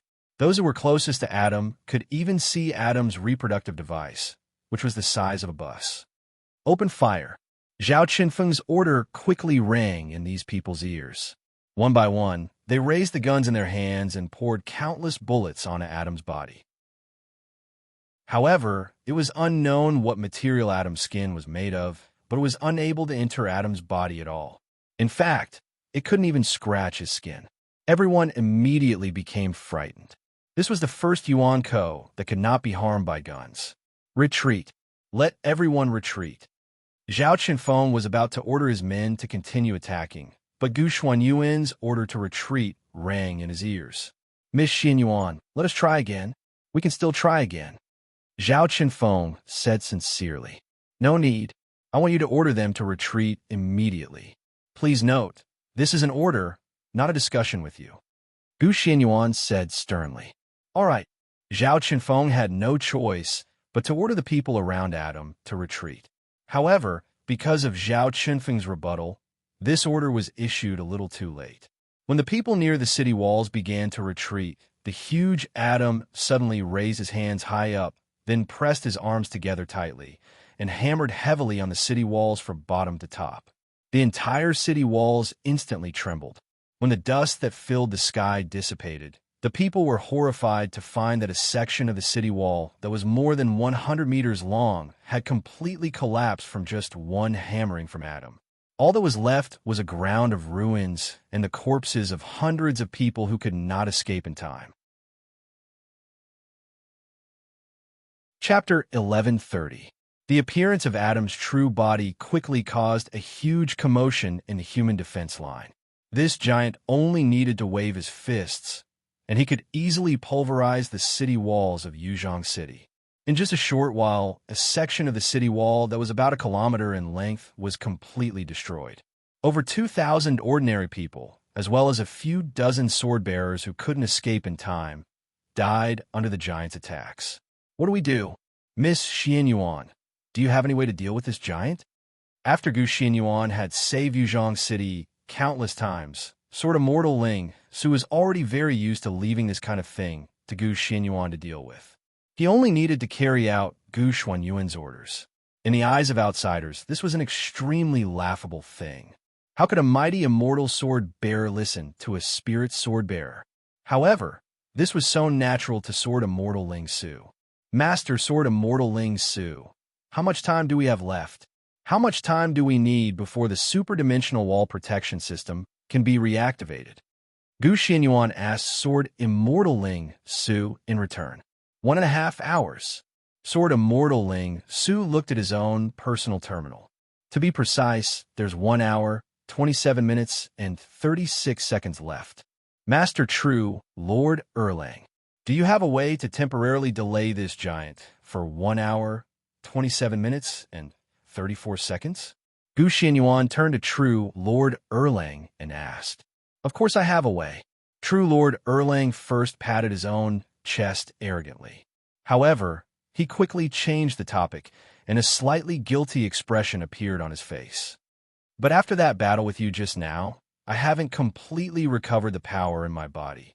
I might not be able to deal with this giant for the time being. After I rest for a few hours, I can kill him.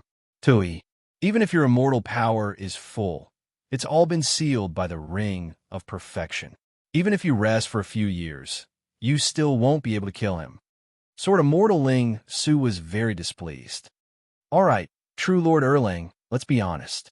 If the two of us join forces, do you think we can deal with this giant? Gu Xianyuan asked in an extremely cautious manner. You should know the answer to this question better than I do. True monarch Erlang Yang Jian smiled bitterly. Even if I still have my immortal power, it's impossible for me to destroy a 100-meter-long city wall in one strike. Your city wall has a large amount of dimensional alloy added into it. It's very difficult even for an Ian rank. I'm afraid that only Flood rank or Desolate rank Yuan Ko can do this.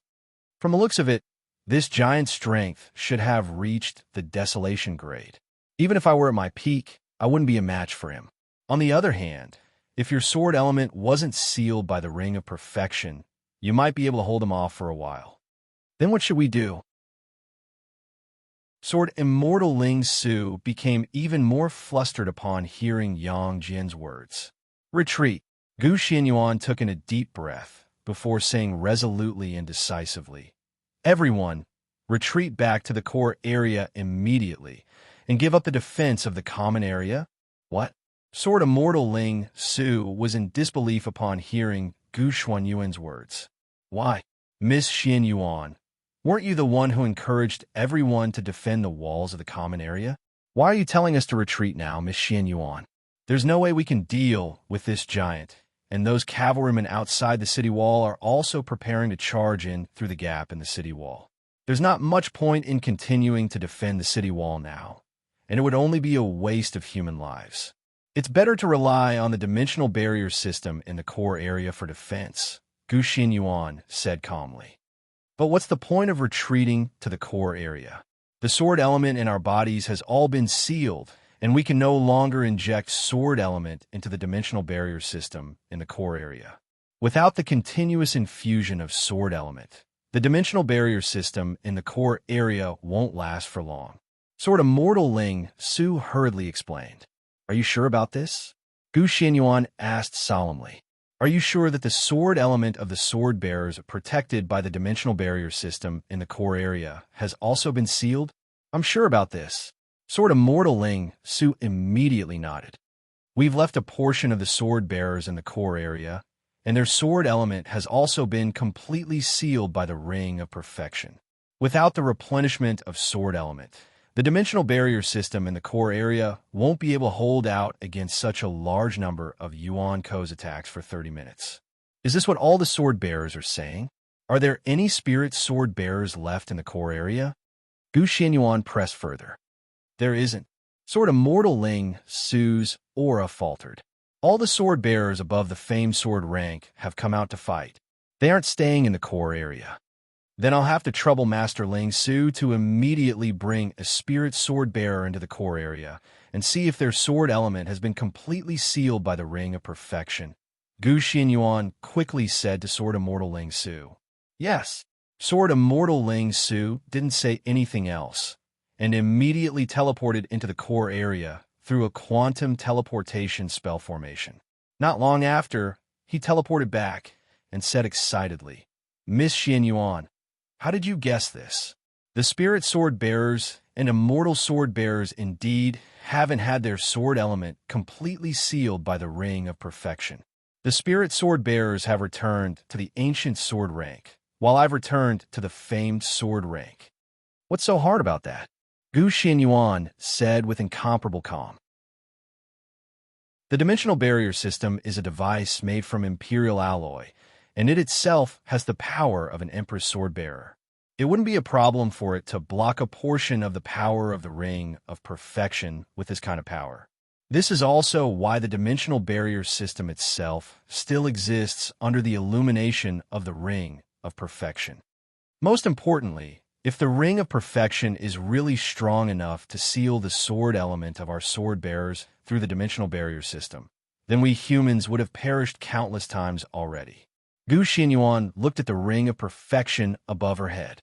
Otherwise, as long as a few primordial grade Yuan Ko came to guard the ring of perfection in the sky, then without the replenishment of sword element, the superdimensional barrier system would be broken through by Yuan Ko in just 2 or 3 days. All of the human-based cities wouldn't be able to defend themselves, and we humans would have perished long ago. So I'm sure that the effects of the ring of perfection can be blocked by the dimensional barrier system. It's just that the dimensional barrier system in the core area is a little smaller, and its power is also a little weaker, so the effects of the ring of perfection still manage to seep through a portion. As long as we can hold on until the superdimensional barrier system reactivates, then the effects of the ring of perfection will probably be completely blocked. Under the protection of the superdimensional barrier system, all of us will be able to recover to our peak condition. When that time comes, it'll be a piece of cake to deal with those Yuan Ko who have infiltrated the normal area. I understand. Sort of mortal Ling Su was completely convinced by Gu Xuanyuan's words. Since you understand, then hurry up and organize the remaining people to return to the core area through the quantum teleportation array. But remember, once everyone returns through the quantum teleportation array, immediately destroy all the quantum teleportation arrays outside the core area. We can't allow a situation like Yuan Ko entering the core area through the quantum teleportation array again. Gu Xianyuan issued an order to Sword Immortal Ling Su, and Sword Immortal Ling Su immediately carried it out.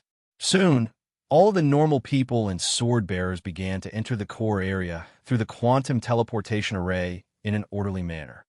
You're very decisive. I like it. Yang Jian appeared behind Gu Xianyuan. But what about the people in the normal area? If we retreat from the core area just like that, the normal people in the sanctuary will most likely suffer heavy losses. When did true Lord Erlang of the Heavenly Court start to care about the lives of the normal people? Besides, we've always been enemies with Yuan Ko and the humans, okay? Gu Xianyuan sneered. I, true Lord Erlang, am not as heartless as my uncle. Yang Jian smiled bitterly. I've stayed in the Guan River estuary for over 3,000 years, and I've also enjoyed 3,000 years of worship from the humans. I, Yang Jian, am the child of a human and an immortal, so how could I be heartless to the humans? But you're Yuan Ko now. Isn't Yuan Ko's ultimate goal to kill all of us humans?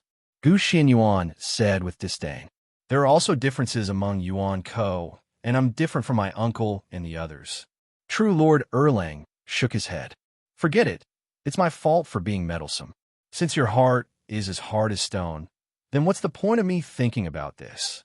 I'm not my adorable mother, that unlucky woman who's been a saint her entire life. Alexander the Great soon received a report from Yuan Ko, who was flying in the air and monitoring the entire city wall. The humans on the city wall were already beginning to retreat to the core area through the quantum teleportation array. The humans are beginning to retreat to the core area, Alexander the Great said excitedly. It looks like the humans really can't do anything to us this time. They can only hide in the core area and struggle to survive. But now is not the time to be too excited. Alexander the Great began to adjust his emotions and calm himself down. He turned to Ling Boli, who was beside him, and said, "The most important thing now is to break through the defenses of the core area. According to some of the information we have, the human's super turtle shell system can be reset in at least 1 day. According to the estimation you gave me, the human's super turtle shell system can be reset in at least an hour. We must break through the turtle shell system in the core area within an hour. As long as we can attack the core area, then Yuzhong City will be ours." Understood. Ling Boli nodded and closed her eyes, as if she was communicating with Adam about something. Soon, Adam stopped smashing the wall and turned to quickly advance toward the core area. "Warriors of Macedonia, let's go." Alexander the Great also shouted loudly. His most elite Macedonian phalanx also began to advance. They entered the ordinary area of Yuzhong City through the gap of a few kilometers that Adam had just opened. Chapter 1131. When the humans gave up the resistance on the city wall, and when the boundless Yuan Ko entered the normal area, the entire area fell into hell again. The one who caused the most destruction was naturally the giant Adam. He didn't care about the roads as he advanced in a straight line. All the tall buildings that blocked his way were all toppled by Adam using his own body, turning them into ruins. According to incomplete statistics, there were more than 300 high-rise buildings on the road in front of Adam. More than 20,000 families and all the wealth they had accumulated over a lifetime were destroyed in Adam's hands. These ordinary people who had been living a decent life instantly entered a stage of extreme poverty. They had nothing left. This feeling was like having 3 houses in Beijing, and then these houses were destroyed in an instant. Moreover, these were destroyed due to irresistible factors. You didn't even have the right to ask for compensation from the state. If there were some speculators among them, they would probably stand on the roofs of buildings that were hundreds of stories high and jump out of this terrible world. This was only the wealth destroyed by Adam's hands. Most of the wealth was destroyed by the other Yuan Ko who entered the normal area. But fortunately, because of the Ring of Logic, Yuan Ko's most powerful destructive ability was completely sealed. They could only use their own bodies to destroy. In this way, it was impossible to destroy a tall building like Adam. Although the property in the building would inevitably suffer great damage, at least the building itself was unharmed. This was a blessing in disguise. More fortunately, because Yuan Ko had lost his supernatural ability, he naturally couldn't dig 3 feet into the ground like before. The shelters that hid hundreds of meters underground were very safe, even safer than the sword bearers in the core area. Because at this moment, these sword bearers were separated by the core area's dimensional barrier system and looked at the giant in front of them with incomparable fear. This giant punched the dimensional barrier system like he did to the wall in the normal area, causing ripples in the dimensional barrier system.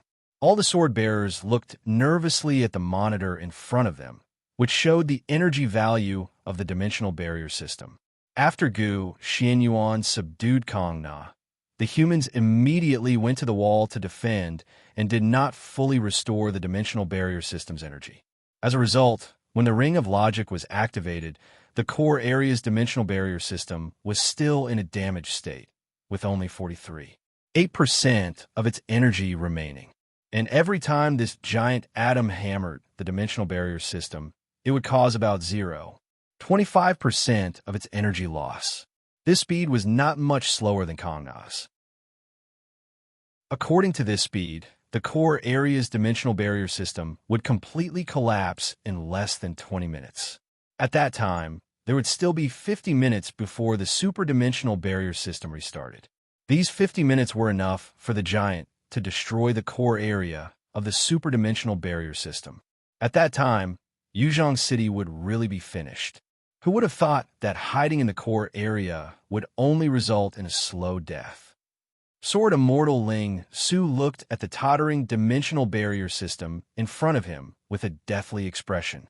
He looked around in a panic, wanting to discuss with Gu Xianyuan if there was any other way. Of course, what made Sword Immortal Ling Su feel extremely guilty was that he actually didn't find any trace of Gu Xianyuan. Sword Immortal Ling Su hurriedly asked the others, and the answer he received was that Gu Xianyuan didn't use the quantum teleportation spell formation to return to the core area. Instead, she directly jumped off the city wall and ran to the normal area. What was she doing in the normal area at this time? Sword Immortal Ling Su's expression was as ugly as if his mother had died. She's actually still sleeping. At this time, in the children's section of a certain super large shopping mall in the normal area, Kong Na, who was wearing cute pajamas and revealing her 2 thick little legs, was sleeping soundly on the bed while hugging a little teddy bear doll. As the saying went, eat and sleep, eat and sleep. After Kong Na ate her fill of the high-purity nuclear fuel rod, she immediately became drowsy, and in the end, she directly fainted. No matter how Gu Xianyuan called out to her, she was unable to wake up. At that time, The battle on the city wall was the most urgent, and Gu Xianyuan couldn't waste too much time on Kang Na. After taking her away from the core area, she could only temporarily place her here and let her sleep.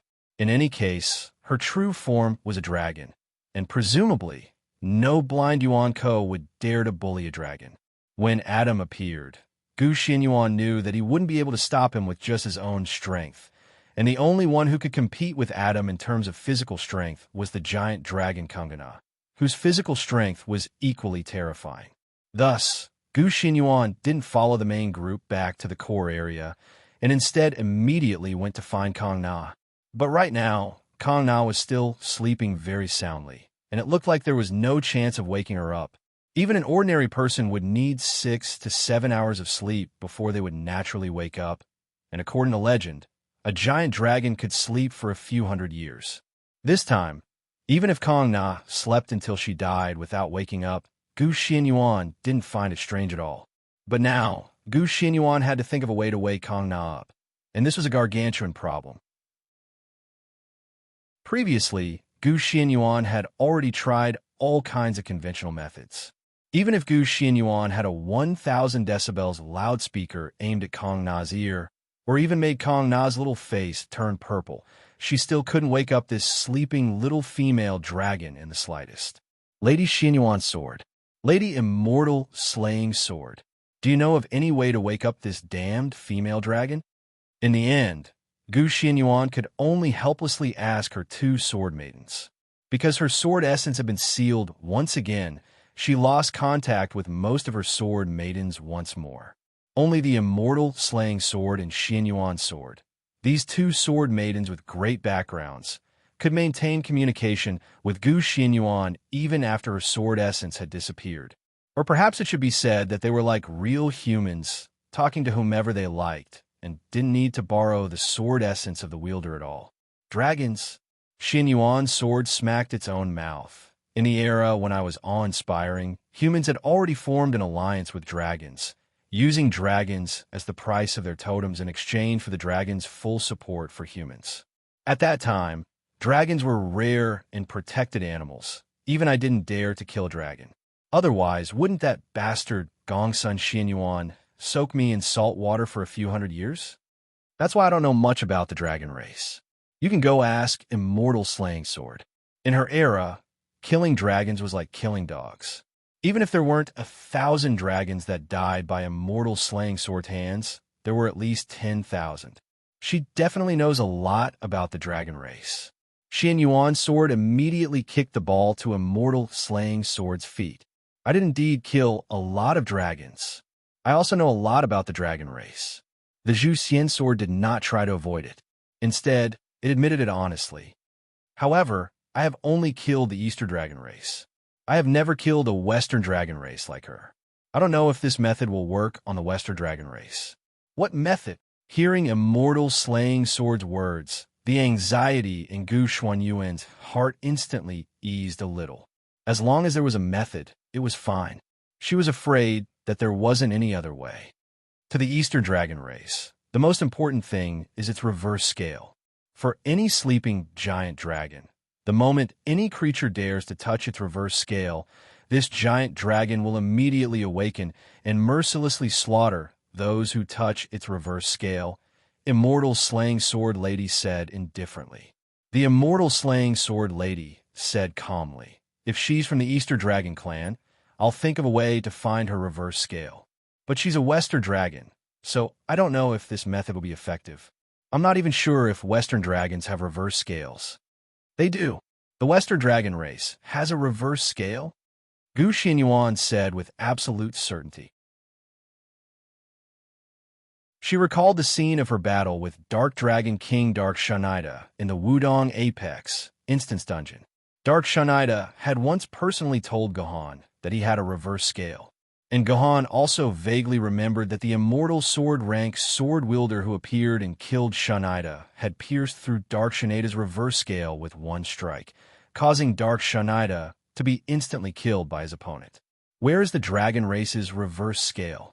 Gu Xianyuan asked impatiently. Time didn't allow her to wait any longer. That's not necessarily true. Immortal Slaying Sword said indifferently. You just said that the sword wielder instantly killed the Dark Dragon King by attacking the dragon race's reverse scale. The reverse scale is so important to the dragon race. It's as important as their lives. So the first priority for all dragons is to find a way to hide and protect their reverse scale. The reverse scale in dragon form is fixed on their neck, and they have no way of moving it. But it's different when they transform into human form. They can hide their inner thoughts anywhere in their body, and the concealment is no different from their real body. If you want to find the location of the reverse scale, you can only explore it one by one. There's no better way. Oh, so that's how it is. Xian Yuan sword suddenly became excited and continued egging Gu Xianyuan on. Hurry up and strip this little female dragon naked, then search every part of her body.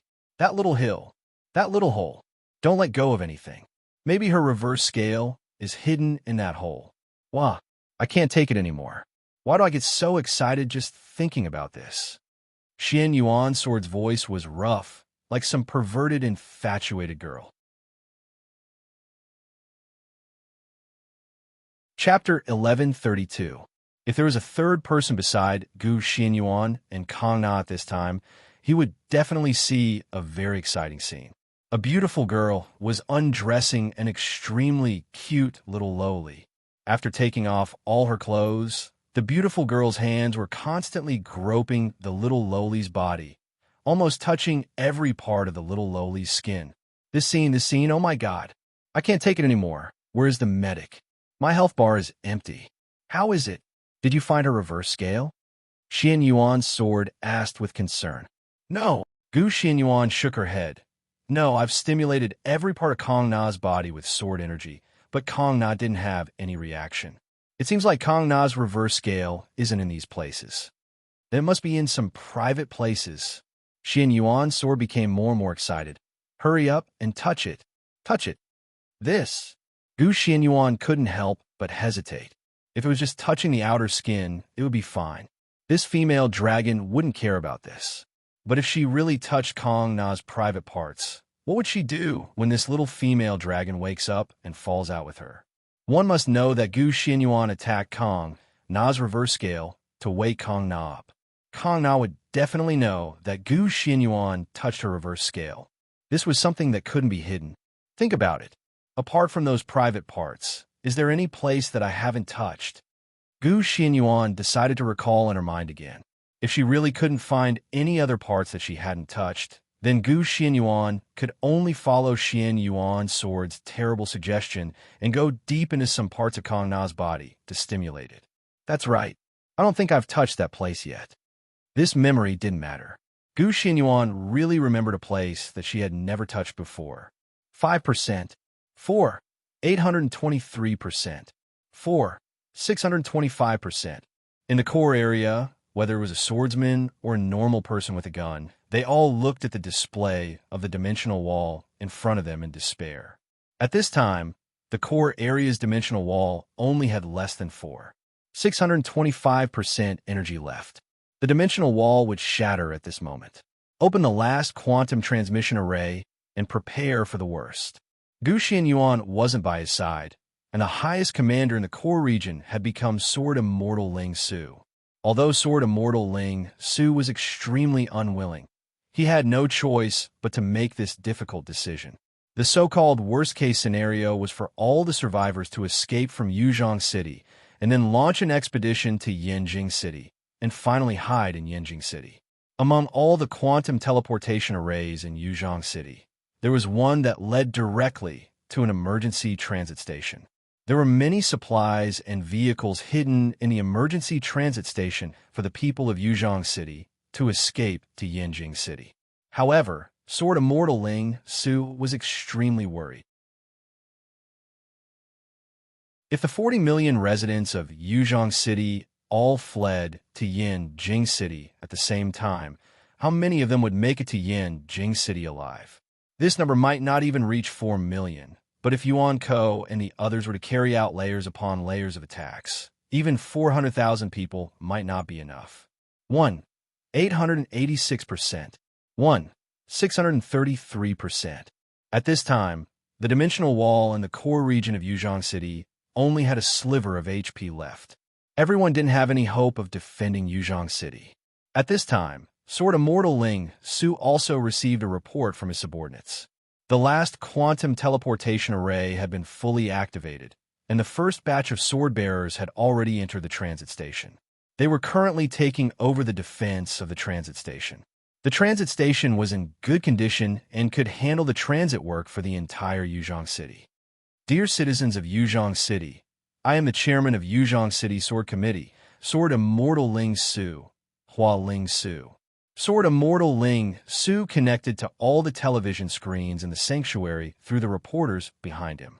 Then, all the citizens who were nervously watching the battle found that the images of the battle had disappeared, and in their place was Sword Immortal Ling Su's weak and powerless face. Yesterday, our Yuzhong City encountered the most difficult time in the last 100 years. Because of a negligence of me and the Sword Committee, a fatal error occurred in the super-dimensional wall system. As a result, we were unable to replenish the sword essence. In the end, it was breached by Yuan Ko yesterday, and our Yuzhong City has since faced a huge threat. At the same time, this is also the most touching moment for me, Sword Immortal Ling Su. Even after losing the protection of the super-dimensional wall system, the people of Yuzhong City still burst forth with the most tenacious battle strength. Whether it be sword bearers, sword maidens, or ordinary citizens, we are fearless and are not stingy with our lives. We have always stood at the forefront of the battle against Yuan Ko, and we have given our last bit of strength to defend our home. In the previous battle, more than 1,500 sword bearers have died in battle. There are also more than 30,000 brave, ordinary people who, without any training, resolutely picked up the old guns in their hands and fired bullets filled with their own anger at these shameless Yuan Ko. They used their lives to prove that they are worthy of being called the people of Yuzhong City. All of them are the heroes of our Yuzhong City. If we were given another 40 minutes, as long as we had 40 minutes, we would be able to survive this disaster and protect our home. But from the looks of it, we don't have 40 minutes left. Right now, the core area's dimensional barrier has less than 876% of its energy left. In 20 seconds, the core area's dimensional barrier will collapse, and the superdimensional barrier system's core control area will be destroyed. We've lost the capital to continue resisting, and we've also lost the hope to do so. Staying here will only lead to death. Therefore, I, Sword Immortal Ling Su, represent the Sword Committee, the Senate, all sword bearers, all the people of Yuzhong City, and finally, on behalf of the entire Yuzhong Bay City, to make a difficult decision. I hereby announce that from now on, Yuzhong City will enter its final state. Everyone, please use the quantum teleportation array that has already been opened to go to our final transfer station. From there, set off for Yanjing City, which represents hope. When he said the last sentence, although Sword Immortal Ling Su's voice was still steady and smooth, everyone could hear the sorrow and despair in his voice. This was not a simple cry. This was the sound of a dying country, the sound of Yuzhong City's demise. Therefore, when Sword Immortal Ling Su said this, many people, including the sword bearers and ordinary people, could no longer suppress their emotions. They knelt on the ground and began to wail loudly. They didn't want to leave their homes at all. They also knew that once they set foot on this transfer path, there was a high chance that they would die on this endless road. However, they had no other choice. Staying in Yuzhong City would also lead to death. Mr. Chairman, we need your permission to connect the quantum teleportation array of the sanctuary to the transfer station's quantum teleportation array. A subordinate said to Sword Immortal Ling Su. This was a very cruel fact. This meant that Sword Immortal Ling Su was going to personally open the path to Yuzhong City's demise. 167%. Sword Immortal Ling Su heaved a final forlorn sigh as he looked at the numbers on the monitor. This final bit of energy was already unable to withstand the giant's attack. The dimensional barrier around the core region was about to shatter in the next second, and he had no time to hesitate. Activate Just as Sword Immortal Ling Su was about to confirm the order through his personal terminal, he suddenly heard a deafening sound. This sound was very familiar. It was so familiar that it reminded Sword Immortal Ling Su of the fear he felt when he was dominated by a certain giant dragon yesterday. A lightning dragon? Sword Immortal Ling Su raised his head and saw that the giant white dragon from yesterday had once again appeared in the sky above Yuzhong City. It's over. Yuzhong City is really finished this time, now that the flood-level Yuan Ko lightning dragon has returned. Coupled with this terrifying giant dragon, Yuzhong City is really finished. Yuzhong City has no future. When most people saw the lightning dragon appear, their hearts that were already filled with despair were forcibly stuffed with despair. With 2 flood-level Yuan Ko attacking Yuzhong City, there was no reason for Yuzhong City to survive.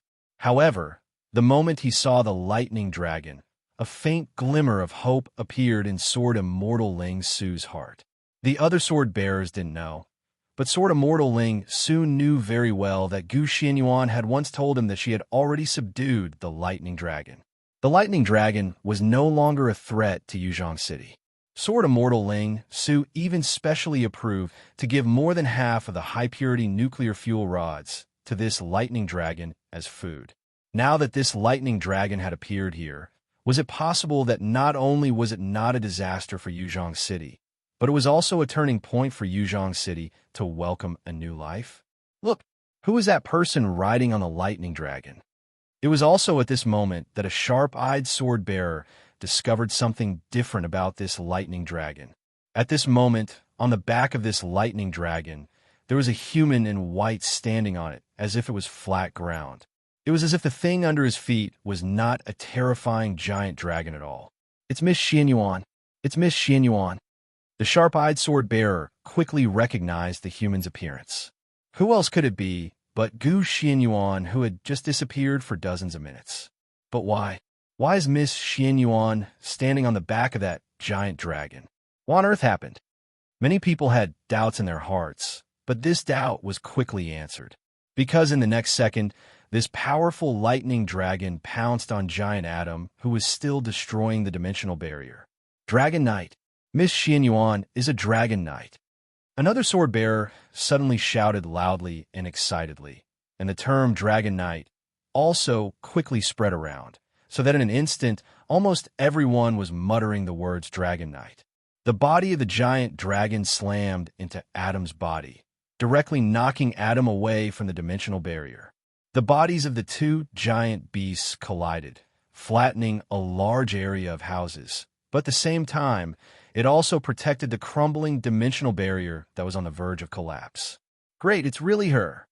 Seeing this scene, Sword Immortal Ling Su let out a sigh of relief, then quickly picked up the microphone and said to all the viewers watching the live broadcast, "Dear citizens, please allow me to temporarily take back my decision just now.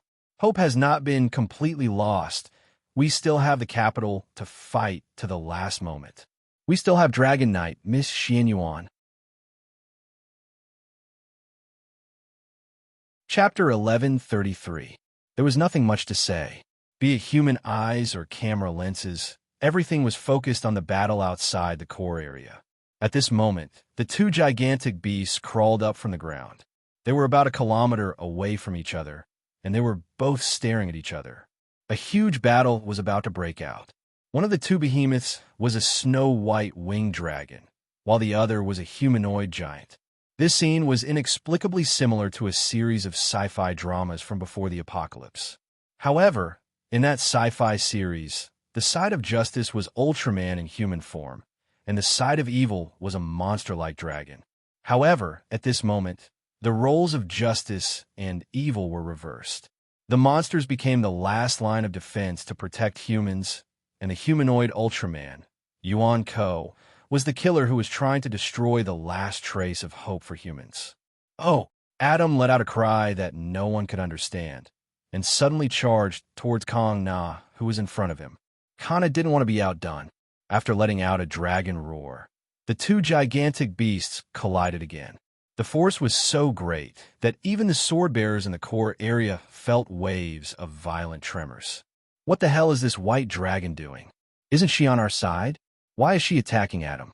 At this moment, Quetzalcoatl, Alexander the Great, and Yuan Ko's troops also arrived near the core area, and they also saw the two gigantic beasts with their own eyes. They also saw the scene of the white dragon knocking Adam away and the two gigantic beasts fighting. They were very dissatisfied and puzzled. That dragon is... After seeing the appearance of the white lightning dragon, Quetzalcoatl covered his mouth and exclaimed, "Oh my God, isn't this Kana? I thought she died more than 800 years ago." You know this dragon? Alexander the Great looked at Quetzalcoatl in surprise. Of course, her name is Kana, and she was one of my best friends in the original world. She was always so cute and adorable. Among the 5 of us, only Kana and I came to this world. I didn't expect her to still be alive, Quetzalcoatl said excitedly. Quetzalcoatl said excitedly, and the pair of world-class opies on his chest swayed like a pair of rattle drums. According to my intelligence, this white dragon should be the one that destroyed Yuzhong City's super-dimensional protection system a few days ago. Yuan Ko. Alexander the Great took out a few photos from his pocket. All the photos were of Kong Na's lightning continuously consuming Yuzhong City's super-dimensional wall system. Haven't you seen these photos? Why did you only realize now that this dragon is your friend? I was captured at the last minute, so I can't be bothered to pay attention to this. Quetzalcoatl shook his head helplessly. But it's good that you know this dragon. I'll tell her to cooperate with us and not cause us any trouble. We don't have much time left. Alessandra said very nervously. There were only about 30 minutes left before the superdimensional wall system reset. He didn't want anything to go wrong at the last moment and end up trapped in the dimensional wall system by the humans. How do you want me to talk to her? Quetzalcoatl shook his opie helplessly. All our powers are sealed now. I don't even have the power to fly. It's impossible for me to transmit my voice to Kong Na. Then how did Kong Na transform? Our people didn't find any trace of her in the periphery. She should have been hiding in an ordinary area and suddenly appeared after transforming. Why does she have the ability to transform back into her dragon form? Alexander the Great asked in confusion. You ask me? Who should I ask? Quetzalcoatl could only continue to shake her world-class opie. But I guess it's probably related to Kong Na's level. Kong Na is flood level, and I'm only Ian level. The Ring of Perfection can only partially seal the power of a flood level, but it can completely seal an Ian level like me. Maybe this is why Kong Na can transform. Then according to you, the two of us can only wait for the result of the battle between these two giant beasts. Alexander the Great said unwillingly. He really didn't like the feeling of not being able to control his own fate. Of course not. Quetzalcoatl shook his head. Then, between your friend Kong Na and Adam, who do you think will win in the end? Alexander the Great asked impatiently. I think there is an 80% chance that Adam will win in the end. Quetzalcoatl finally said a piece of good news that made Alexander the Great let out a sigh of relief. Why do you say that? Is there any proof? Alexander the Great asked again. It's very simple. Kong Na is a lightning attribute dragon. Her physical ability is actually not strong. Her real strength is the lightning that she can control. But now that all the supernatural powers have been sealed by the Ring of Perfection, most of Kong Na's combat power has also been sealed. According to Ling Boli, Adam is the purest human, and all the power in his body is the power of nature. There is nothing that goes against the Ring of Perfection. These two people are both flood levels. Kong Na's power is mostly sealed, but Adam's power is not sealed at all. Under such circumstances, the only one who can win is Adam, Quetzalcoatl said with certainty. P.S. Fixed a setting here. Previously, it was said that the Ring of Perfection cannot seal the power of a flood-level Yuan Ko. Now, it can partially seal the power of a flood-level Yuan Ko. The power of an Emperor Sword wielder depends on the strength of the wielder. If that's the case, Alexander touched the ruby on the hilt of his long sword and waved his long sword forward. He shouted to the troops behind him, "Warriors, charge!" It was just as Quetzalcoatl had predicted. When Kong Na and Adam clashed, Kong Na was at a slight disadvantage because Adam's physical strength was unexpectedly strong. There was no technique involved in the battle between Kana and Adam. Kana and Adam were like two sumo wrestlers hugging each other. Their body sizes were exactly the same, and it could even be said that Kana's body was slightly larger than Adam's. However, Kong Na did not expect Adam's physical strength to be so strong. In the beginning, the two giant beasts were still in a stalemate, but Kong Na soon felt that her strength was disappearing. At the same time, Adam's strength was constantly increasing. Kong Na was gradually pushed back by Adam. She knocked over a dozen buildings in a row. Then, Adam hugged Kong Na's legs and threw Kong Na away. Kong Na's huge body fell to the ground, and a few more buildings were completely destroyed. Oh no, what great strength! Kong Na stood up from the ground with some effort and murmured at the same time. At this time, after throwing Kong Na away, Adam did not pay attention to Kong Na. Instead, he chose to continue advancing toward the core area's dimensional wall. He wanted to destroy the dimensional wall system. Kong Na, remember our agreement. You must hold this giant back. Dragon Knight Gu Xianyuan appeared on Kong Na's head and said to her, Oh no, Kong Na must keep her promise. Connor tapped her dragon head and flapped her wings. With lightning speed, she once again appeared in Adam's life. Like playing billiards, she knocked Adam out of the room. Once again, she protected the dimensional barrier of the core zone at the critical moment. Forget it, Adam. Let's get rid of this female dragon first. On the rooftop of a building in the distance, Ling Boli calmly looked at the battlefield in front of her. At the same time, she issued a series of orders to Adam. After receiving Ling Boli's orders, Adam gave up on his original target. Instead, he pushed Kong Na, who had just knocked him away. Then, he lifted his forehead and directly hit Kong Na's dragon mouth. So painful. Kong Na was about to cry from the pain. Her little dragon face was squeezed together like a little loli with tears all over her face. But this was only the beginning of Kong Na's suffering. Next, Adam displayed a complete set of combo techniques to Kong Na. When Kong Na was in pain, his fist directly hit Kong Na's fragile belly. At the same time, Adam's knee hit Kong Na's tail. Just as Kong Na was about to counterattack, Adam fiercely hit her head with a karate chop. What was worse was that Adam actually stepped on Kong Na's tail.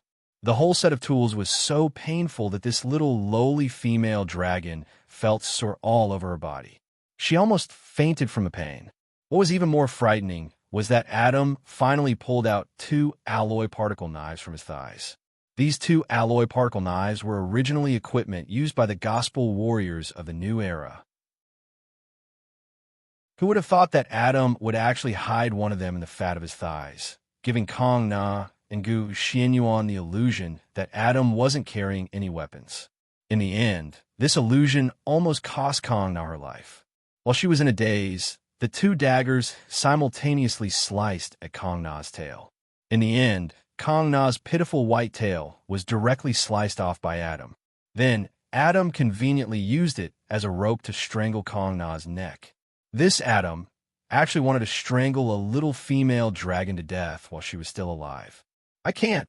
Kong Na's face was almost indistinguishable from her tears and mucus.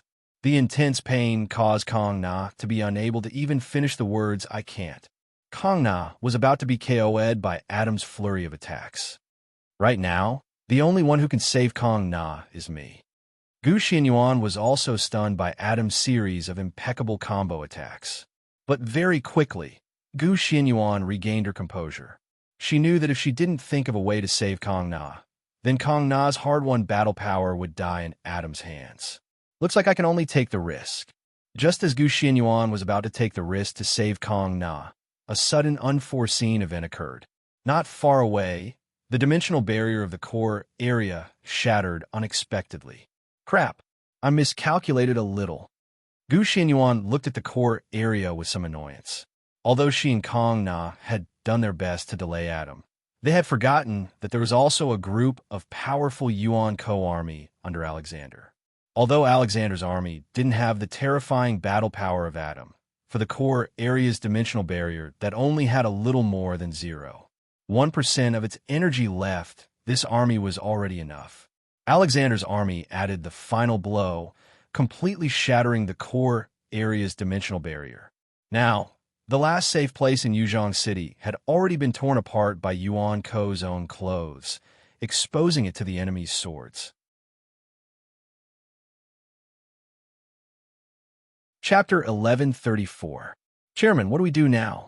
The people around Sword Immortal Ling Su immediately asked nervously when they saw the dimensional barrier collapsing. 36 minutes left. Sword Immortal Ling Su glanced at his personal terminal. As long as they could hold on for another 36 minutes and protect the control core of the superdimensional barrier system, then there would still be hope for humanity to defend Yuzhong City. At this time, Sword Immortal Ling Su was faced with two choices. He could either stay and defend the core to the death, or lead the sword bearers and humanity to retreat immediately. If he chose the latter, it would mean that most of the sword bearers present could safely retreat to the transit station. But if he chose the former, a successful defense would naturally be a good thing. But if the defense failed, the sword bearers mixed with Yuan Ko and the others would definitely not be able to safely return to the vicinity of the quantum teleportation arrays. Even if they could reach the quantum teleportation arrays, Sword Immortal Ling Su would not activate these quantum teleportation arrays. Otherwise, Yuan Ko would also be able to use the quantum teleportation arrays to enter Yuzhong City's transit station. If that happened, then everything would be over. The decision that Sword Immortal Ling Su made now was a decision that concerned the future of the entire Yuzhong City. There was no room for carelessness or mistakes. Continue fighting. Sword Immortal Ling Su didn't have to think for too long before he made his decision. He immediately used the live stream system to cheer on all the normal humans standing on the city wall. He told them that they only needed to hold on for another 36 minutes, and then the humans would be able to achieve the final victory. Their chances of survival were as high as 1 in 2. Otherwise, once they and their families embarked on the journey to Yanjing City, their chances of survival would be less than 1 in 10. Sword Immortal Ling Su used this method to boost the morale of the ordinary people while secretly instructing his trusted subordinates to send most of the sword bearers to a few specific quantum teleportation arrays to be teleported to the transit station. This could be considered as Sword Immortal Ling Su's backup plan. If the defense of the core region failed, then the most important sword bearers of humanity would still be able to survive. As for the lives of the ordinary people, Sword Immortal Ling Su would be unable to help even if he wanted to. In the end, this was still the apocalypse where power reigned supreme. Perhaps it was possible to protect the weak for a moment of righteousness, but when faced with a life and death situation, where there's life, there's hope, was the correct choice. Whether in terms of height, thickness, or sturdiness, the city walls of the core area were far inferior to the outermost city walls of Yuzhong City. The effect of sniping directly from the city walls was not very good. In just a few minutes, the first batch of Yuan Ko had already climbed up the city walls of the core area. Once again, a bloody battle broke out between the humans and the Yuan Ko on the city walls. At the same time, on the other side, an important battle was also going on. Kong Na's neck was being pulled tighter and tighter by Kong Na's tail. Gradually, she found it difficult to breathe, and the strength of her limb struggles was far less than before. It was obvious that Kong Na was in a terrible state. If Kong Na didn't recover her breath soon, this little female dragon might die on her own tail. And Adam also saw this point. The strength exerted by his arms became stronger, and Kong Na's tail that had been cut off was pulled to the limit by Adam. Here, Kong Na's tail was very sturdy and durable, but it was precisely because of this sturdiness that it caused its owner to be unable to breathe. Just at this critical moment, a small figure suddenly appeared in Adam's eyes. This figure had appeared on Kong Na's tail without him noticing. Looking at it as a whole, Kong Na's tail was actually very thin, even thinner than a monkey's tail. But looking at it from Gu Xian Yuan's angle, Kong Na's tail was very thick, stepping on it was like stepping on the roof of a bus. As long as one was brave enough, even an ordinary person could run along Kong Na's tail, not to mention an expert like Gu Xianyuan. Gu Xianyuan ran all the way to the middle of Kong Na's tail. This was the place where Kong Na's tail was pulled the tightest, and also the place where it was the easiest to cut off.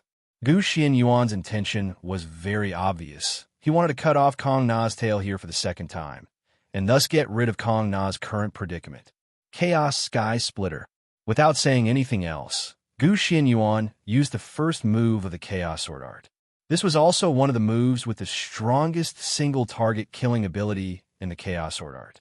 In the game, Gahan had once used this move to defeat a spirit sword wielder without using his sword essence, so it could be seen how powerful this move was.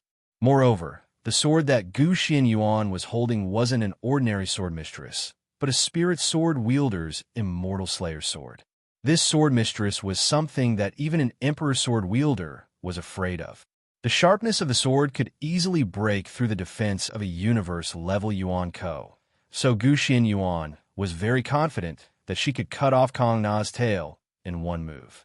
However, Gu Xianyuan still failed in the end.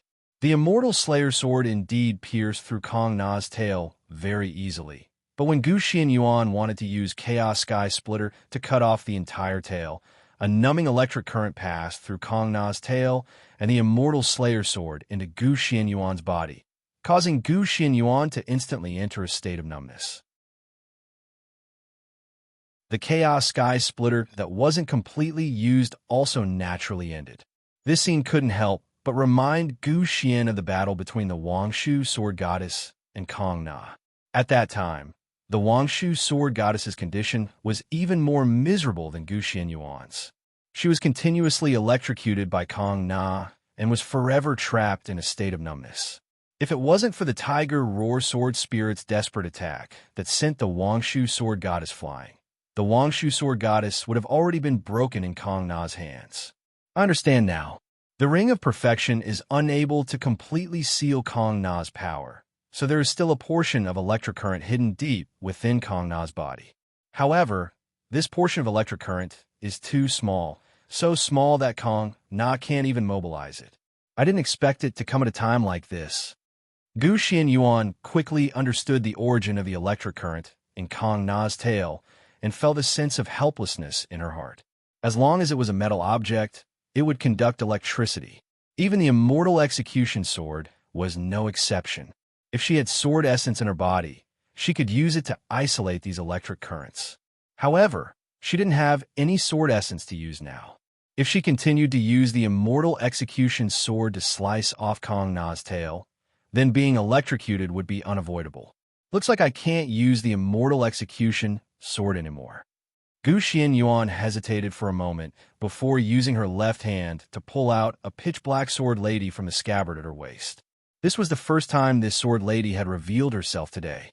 Juzi, I wonder if you have the ability to slice through Kong Na's tail.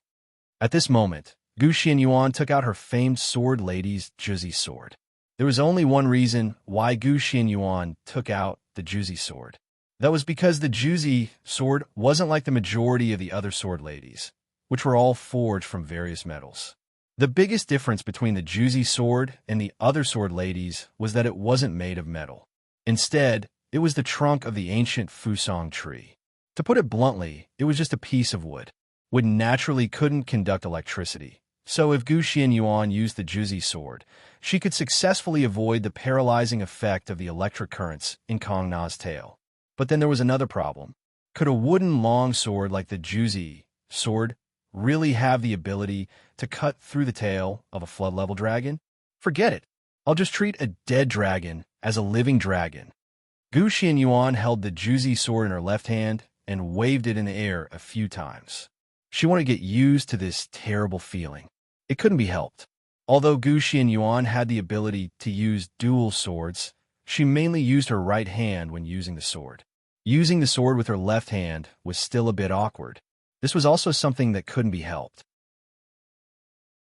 Who let the immortal execution sword and Gu Xianyuan's right hand firmly fuse together. Gu Xianyuan had no choice but to use her left hand to use the sword. Many of Gu Xianyuan's sword techniques were very awkward, and she wasn't used to it. Kong Na's situation was getting worse. Gu Xianyuan didn't have much time to practice. After she fell a little bit, she gritted her teeth and directly slashed down with the Juzi sword in her hand. Gu Xianyuan had already made sufficient preparations. She was prepared to deal with the huge resistance of cutting into Kong Na's tail. After all, the Juzi sword was a wooden sword. What Gu Xianyuan didn't expect was that Kong Na's tail was like nothing in front of the Juzi sword. Gu Xianyuan very easily slashed the entire Juzi sword into Kong Na's tail. At the same time, there really wasn't any electric currents to interfere with Gu Xianyuan's battle. Primal chaos split the heavens. Gu Xianyuan no longer had any scruples. She used the primal chaos split the heavens in an instant. Kong Na's sturdy and durable tail was immediately broken. At the moment when the tail was broken, Kong Na's body was pushed away by the huge reaction force. She crashed into a dozen tall buildings and completely destroyed them. However, the tail that was strangling her neck was finally released.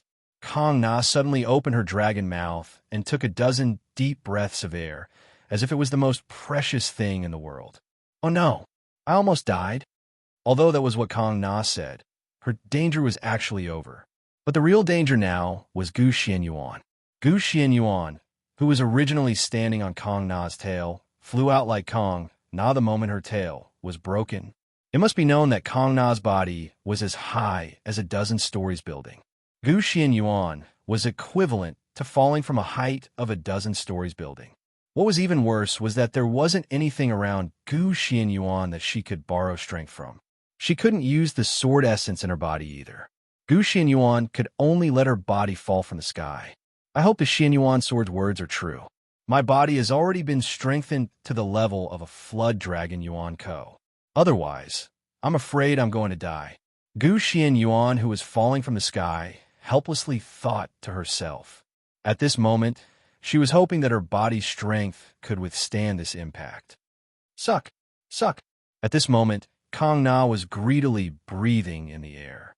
When Kong Na's dragon mouth sucked in air, it was equivalent to a level 10 storm. As a result, Gu Xianyuan's body was naturally wrapped up by this suction force. She flew directly into Kong Na's mouth.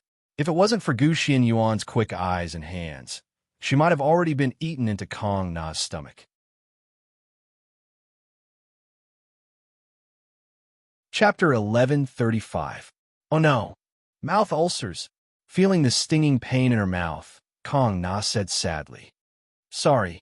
Gu Xianyuan, who had escaped from death, quickly pulled the Juzi sword back from Kong Na's mouth and put it back into the scabbard. But at the same time, a trace of doubt emerged in Gu Xianyuan's heart. This Juzi sword was effortless when it was inserted into Kong Na's mouth. This was not in line with the common sense of a wooden sword.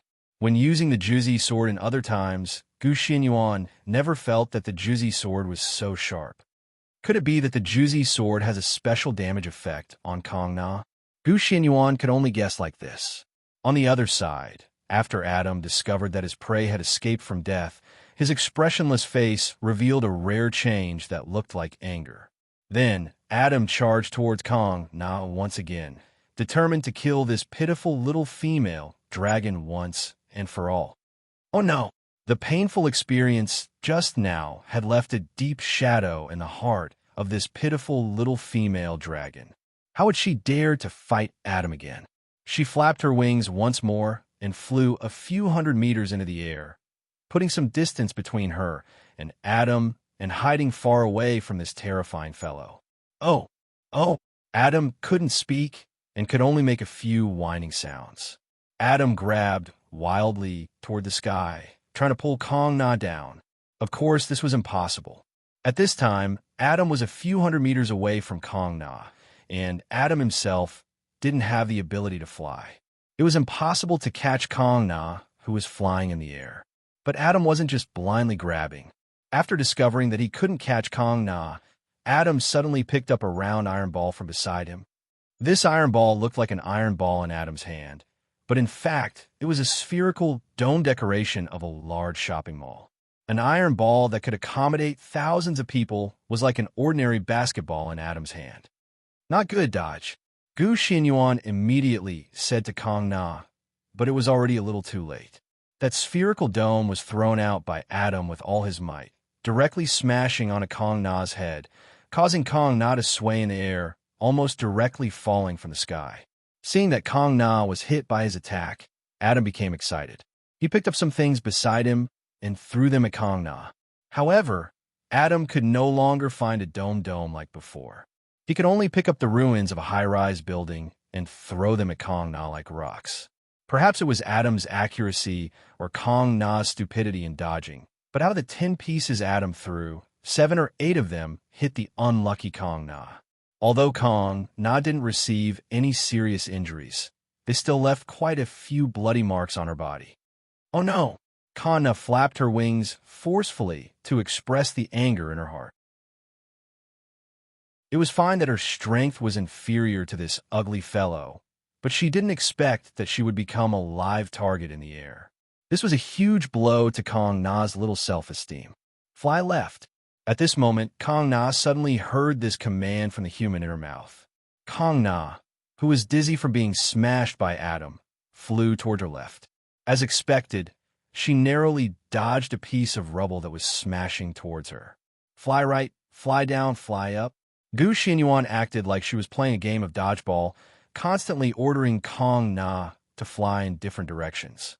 With Gu Xuanyuan's command, the rocks that Adam threw could no longer find Kong Na. Kong Na also seemed to have discovered a very fun game, becoming more and more cheerful, quickly forgetting the pain she had just received. Ignore her, directly destroy the core. Ling Boli, who was controlling Adam from afar, had already issued this command for the 36th time. Ling Boli's intelligence wasn't bad. She obviously knew that Adam's entanglement with Kong Na wouldn't have any results, and would instead delay the little time she had left. However, Ling Boli's control over Adam wasn't as strong as she had imagined. Adam still seemed to retain a certain level of self-awareness. When Adam was in a slightly agitated state of mind, he would habitually ignore Ling Boli's commands, and all Ling Boli could do was to constantly repeat and strengthen her commands. Fortunately, under Ling Boli's persistent efforts, Adam finally regained his reaction to Ling Boli's commands. He gave up on this game of fighting little female dragons, and once again advanced towards the nearby core.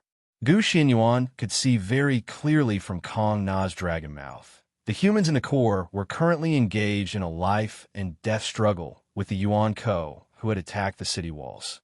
The battle was extremely stalemated. Any change in the strength of one side could possibly cause the entire battle to collapse. Once Adam entered the battle, then the collapse of the humans would probably happen in an instant. Kong Na, hurry down and stop that fellow. Gu Xianyuan ordered Kong Na with some urgency. No. Kong Na shook her head forcefully, shaking Gu Xianyuan in her mouth until she felt dizzy. This fellow's strength is too great. His strength is too great. Kong Na can't beat him. Kong Na can't even breathe. It seemed that Kong Na was still immersed in the fear of being strangled by Adam, and no longer had the courage to fight Adam in close combat. It's all right. I guarantee that this time only you bully him. He won't bully you. Gu Xianyuan said to Kong Na with certainty. Oh no, oh no. Kong Na decisively pretended to be ignorant, her mouth constantly repeating the words, oh no. Kong Na, have you forgotten that you were dodging the attacks under my command? Ever since you listened to my command, have you been hit by a rock again? Gu Xianyuan stroked her hill-sized teeth and said with an incomparably gentle and firm tone, Kong Na, believe me, I can help you take revenge. Just now, when he was strangling your neck, I was the one who told you to strangle his neck. Really? Kong Na's words were still somewhat hesitant, but she was obviously moved by Gu Xuanyuan's words. Of course it's true. Gu Xianyuan struck while the iron was hot. How about this? I'll give you another month's worth of high-purity nuclear fuel rods. 5 months for months. Kong Na originally wanted to raise 5 fingers to express the weight of 5 months, but Kong Na somewhat sadly discovered that she only had 4 fingers on her dragon claw, so she could only helplessly take the initiative to reduce the number by 1 month. At this moment, Kong Na deeply experienced the sorrow of having too few fingers. She so desperately wished that she had as many fingers as possible. What? You said the number of fingers has nothing to do with the number of months of food. What a joke. Our Kong Na is a well-behaved child. The number she said must correspond to the number of fingers she stretched out, otherwise it would be too discordant. Deal. If time allowed, Gu Xianyuan would definitely bargain with Kong Na for a while. But the problem now was that Gu Xianyuan simply didn't allow any more time to be wasted. After obtaining Gu Xuanyuan's promise, Kong Na instantly became full of vigor. After letting out a few dragon roars, she once again flew towards Adam. Don't head towards the core area. Gu Xianyuan shouted loudly in Kong Na's mouth, but Kong Na didn't seem to hear clearly, still flying towards the core area. In the end, the moment Kong Na's body pounced on Adam's body, the 2 huge beast bodies leaned against each other and finally crashed into the wall of the core area at the same time. Rumble, a large part of the wall of the core area collapsed in an instant. Whether it was normal humans or Yuan Ko, all of them were instantly smashed into meat paste by these 2 huge beasts. The entire section of the wall was completely wiped out. You stupid female dragon. Seeing this scene, Gu Xianyuan simply wanted to cry, but had no tears. At least 3,000 to 4,000 people had died for the collision just now. Oh no! How did you know that Kong Na was raised by pure breast milk? This Kong Na really had a hearing problem. In Kong Na's ears, it sounded like pure breast milk. Kong Na, listen up. From now on, you must listen to my orders completely. If you disobey even one of them, I will reduce your food supply for a month. Gu Xianyuan had no choice but to use food to threaten this silly little female dragon. Oh! Kong Na gave a weak oh sound. At this moment, Adam also crawled up from the ground. Seeing Kong Na knocking him down once again, he was instantly enraged. Ignoring Ling Boli's orders behind him, he directly attacked Kong Na. Then take 3 steps back, punch to the left, and then use your head. Gu Xianyuan quickly issued a series of orders to Kong Na. Kong Na's execution of orders was still a little stiff. A lot of the connections were a beat slower. But even so, the results were still better than expected. Kong Na directly avoided Adam's attack by taking 3 steps back. Punching to the left forced Adam to dodge to the right, thus revealing an opening. Finally, Kong Na used her head to block, the sharp dragon horn directly piercing into Adam's body. A stream of dark red blood directly flowed out from Adam's wound. Oh no, he's bleeding. Seeing Adam bleeding, Kong Na actually went into a daze for a while. This was the first time she made Adam bleed since the start of the battle. Don't stare blankly, run 5 steps to the left, then 3 steps back, quick. Gu Xuanyuan's command was quickly transmitted over. Under Gu Xuanyuan's command, Kong Na, this silly little female dragon whose close combat abilities were terrible to the extreme, actually transformed into a dragon combat expert in an instant. Adam's consecutive attacks were all nullified by Kong Na. Instead, Kong Na took advantage of the time when her body was exposed and used her dragon horn to ferociously bash him a few times. The blood-dripping wounds on her body gradually increased. Oh no, Kong Na is so amazing. Seeing that she had the advantage in all aspects, Kong Na happily and foolishly laughed, as expected of a stupid little female dragon.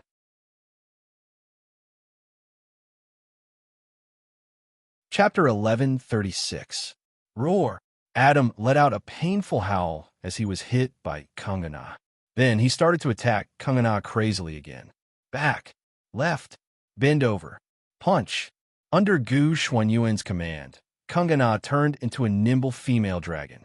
Not only did Adam's attacks not hit Kong Na, but he also got hit by Kong Na's dragon horns a few more times. This made Adam even crazier. Don't fight with this female dragon. Attack the core area directly. On a tall building in the distance, the expressionless Ling Boli finally changed her expression. She looked anxious. There were only 30 minutes left before the super-dimensional protection wall reactivated. If they couldn't attack the core area and destroy the super-dimensional protection wall system's core controller, then this attack would definitely end in failure. This was something that the Fuso celestial system, which had invested a lot of effort and resources, couldn't accept. Kungana's attacks couldn't cause any fatal damage to Adam. Right now, Adam only needed to ignore Kungana's attacks and attack the core area to achieve his goal. But Kungana's attacks had already caused Adam to completely enter a berserk state. Ling Boli's orders were already very weak to Adam, and after Adam's mental state had gone berserk, such orders were directly thrown to the back of his mind. No matter how Ling Boli repeated her orders, Adam would always be entangled with Kongna. Damn it! Ling Boli gritted her teeth. Then, she stood on the side of the tall building. She leaped forward with her long legs and jumped down from the tall building. Even without the ring of perfection, Ling Boli was just an ordinary person. Not to mention, she was currently in a building that was 600 to 700 meters tall. Jumping down from such a height was undoubtedly suicidal for Ling Boli. However, when Ling Boli jumped off, her battle suit suddenly shot out 2 streams of gas. It seemed like Ling Boli's battle suit had the function of flying rockets. Ling Boli quickly glided in the air and landed beside the Shan Wu Emperor and Quetzalcoatl God. You scare me to death. Alexander the Great saw Ling Boli descending from the sky beside him, and he was instantly shocked. There's no time. Ling Boli's words were short and concise. Your troops must immediately rush into the core area and destroy the super-dimensional protection wall. What about that, Adam? Alexander the Great glanced at Adam, who was fighting fiercely with Kungana. Just let Adam do it. This shouldn't be a difficult task for him. Adam can't control it anymore. Ling Boli shook her head and said decisively, either you destroy the super-dimensional barrier, or I'll leave immediately. Are you kidding me? You can't control what you brought. Alexander thought Lena was joking at first, but when he saw Lena's pale face, he knew that Lena wasn't joking. She really couldn't control Adam anymore. If Adam and Connor continued to be entangled, then after 30 minutes, wouldn't everything be brave soldiers? Follow me. Thinking of this, Alexander the Great could no longer remain calm. He already knew that this was the most critical moment. If they could not break through the defense of the human core area, then all of them would be trapped in Yuzhong City like turtles in a jar. Left with no choice, Alexander could only lead his elite guards into battle. Brave soldiers, I promise you right here, as long as you can charge into that gap, the entire city will be your toy as long as the legions don't hold their weapons for 3 days. Alexander the Great mobilized his soldiers. The so-called 3 days of no military lockdown meant that they would slaughter the entire city for 3 days. Within these 3 days, the military law would no longer restrict the soldiers of the Great Shan Empire. All the humans and belongings in the city would be looted by these soldiers. Hooray! Hooray! All of Alexander the Great's soldiers instantly burst into thunderous cheers, and the morale of the entire army rose at a visible rate. All of the soldiers' eyes turned blood red, and their muscles bulged as if they were berserk warriors. In ancient times, this was undoubtedly the biggest disaster for a city. All of the city's residents would be wiped out, their belongings would be robbed, their houses would be destroyed, their men would be hacked to death, their women would be endlessly raped, their children would be enslaved, and the entire city would be destroyed within 3 days. This was the most effective way to motivate soldiers in ancient times. All of the soldiers would explode into a frenzy after hearing such an order from their superiors. No one could resist the temptation of not having their weapons locked up for 3 days. However, the situation now was different. Most of the soldiers under Alexander the Great's control were below the flood dragon level. Due to their low levels, they lost their basic intelligence after coming to this world through the dimensional gate. They became puppets that only knew how to live and fight according to their instinct from their previous lives. They became crazy about Alexander the Great's promise not to have their weapons locked up for 3 days, not because they were really excited about the possibility of looting. Instead, it was because this promise activated the instincts of these puppets. They were excited because of their instinct from their previous lives, and there was no rational component to this. However, this was actually no different. Once these soldiers broke into the core area, they would still act according to their instinct from their previous lives and carry out a merciless looting of Yuzhong City. The result would be the same. Yuzhong City would suffer a huge catastrophe. Sort of mortaling Su, look, what's that? A reporter behind Sword Immortal Ling Su pointed at a cloud of dust in the distance and screamed in shock. Sword Immortal Ling Su focused his gaze to discover that it was a vast horde of silver-armored cavalry that stretched as far as the eye could see, charging toward the city walls of the core region. It's Alexander the Great's most elite Macedonian Imperial Guard Legion. The expression on Sword Immortal Ling Su's face changed more than 10 times in an instant. Sword Immortal Ling Su knew about this Imperial Guard Legion. As Alexander the Great's most powerful weapon, the Macedonian Imperial Guard Legion had extremely terrifying combat abilities. Every soldier was a sole rank Yuan Ko, which was equivalent to the top sword-bearers.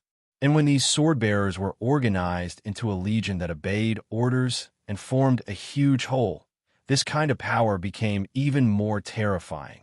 Most importantly, the Macedonian Imperial Guard Legion was composed of Yuan Ko with powerful physical strength. Even with the halo of law above their heads, the actual combat strength of these Imperial Guards did not decrease much. At most, they dropped from Soul rank Yuan Ko to Ghost rank Yuan Ko. Previously, because Alexander the Great wanted to preserve his strength, and because cavalry was not good at attacking cities, Alexander the Great kept this legion by his side and did not send out any humans to attack. But why now? Why did he send out this legion now? Thinking of this, Sword Immortal Ling Su hurriedly ran to the top of the city wall. At a glance, he saw a section of the city wall that had been destroyed by the battle between Adam and Kongna. His heart was filled with shock, and he shouted, "The target of this Imperial Guard Legion is that section of the city wall. They want to break into the core area through the city wall." Sword Immortal Ling Su was extremely flustered. That gap in the city wall was no different from flat ground to the horde of cavalrymen. These cavalrymen could easily charge into the core region. Once the personal guard army entered the core region, the core control equipment of the superdimensional wall system would lose all of its barriers.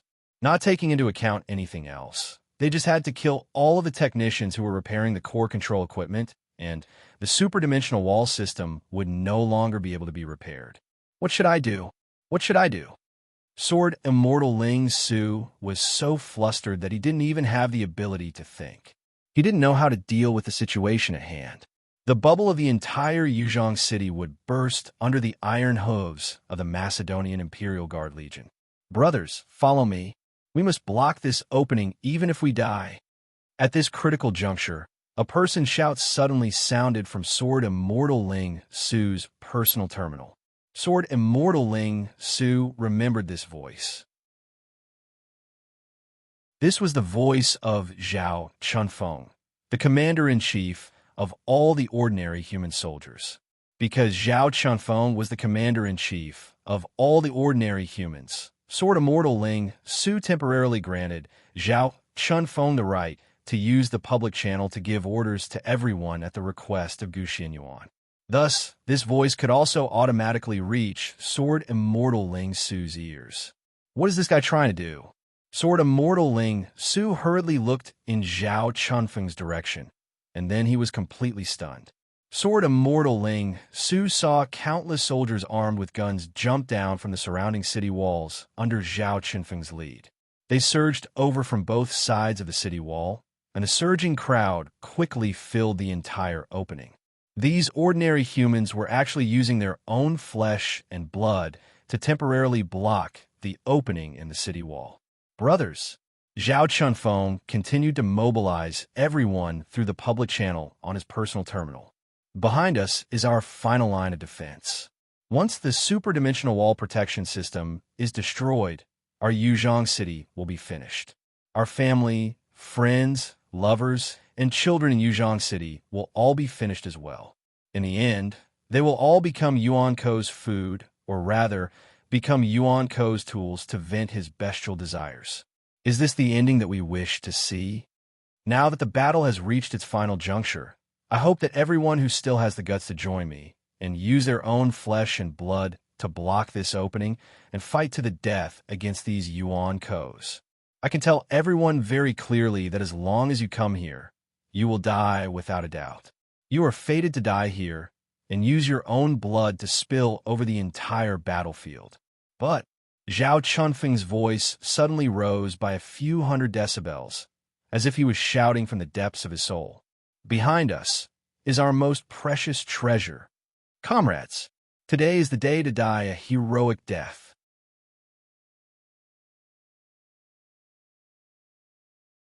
Chapter 1137.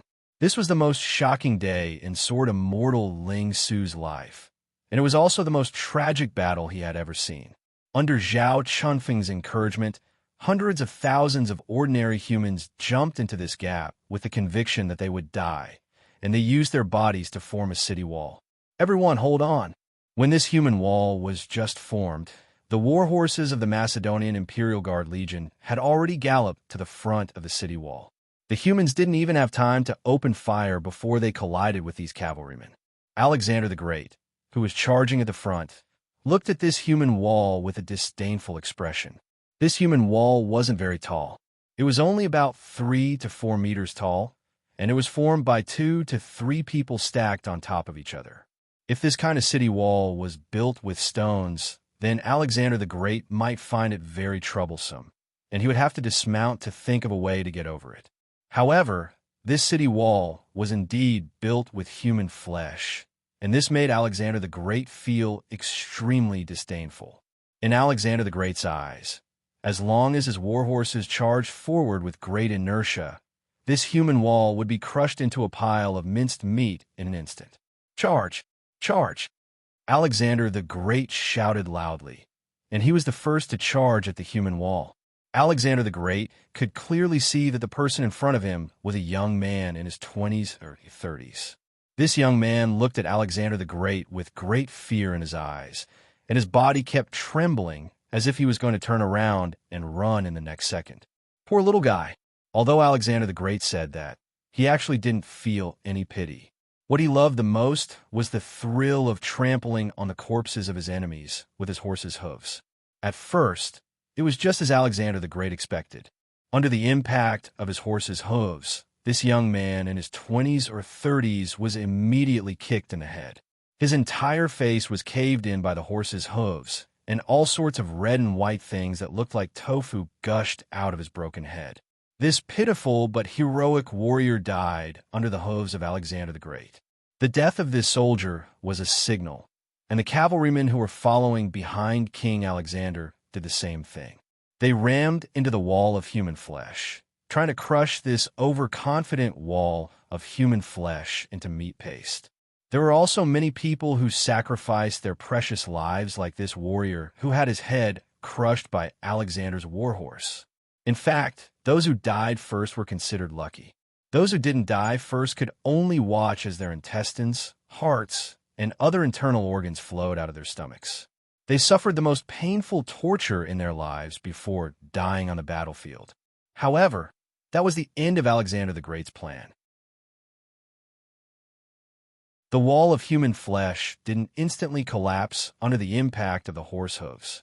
Although the wall of human flesh shook and fell, it withstood the most powerful impact, as Alexander the Great expected.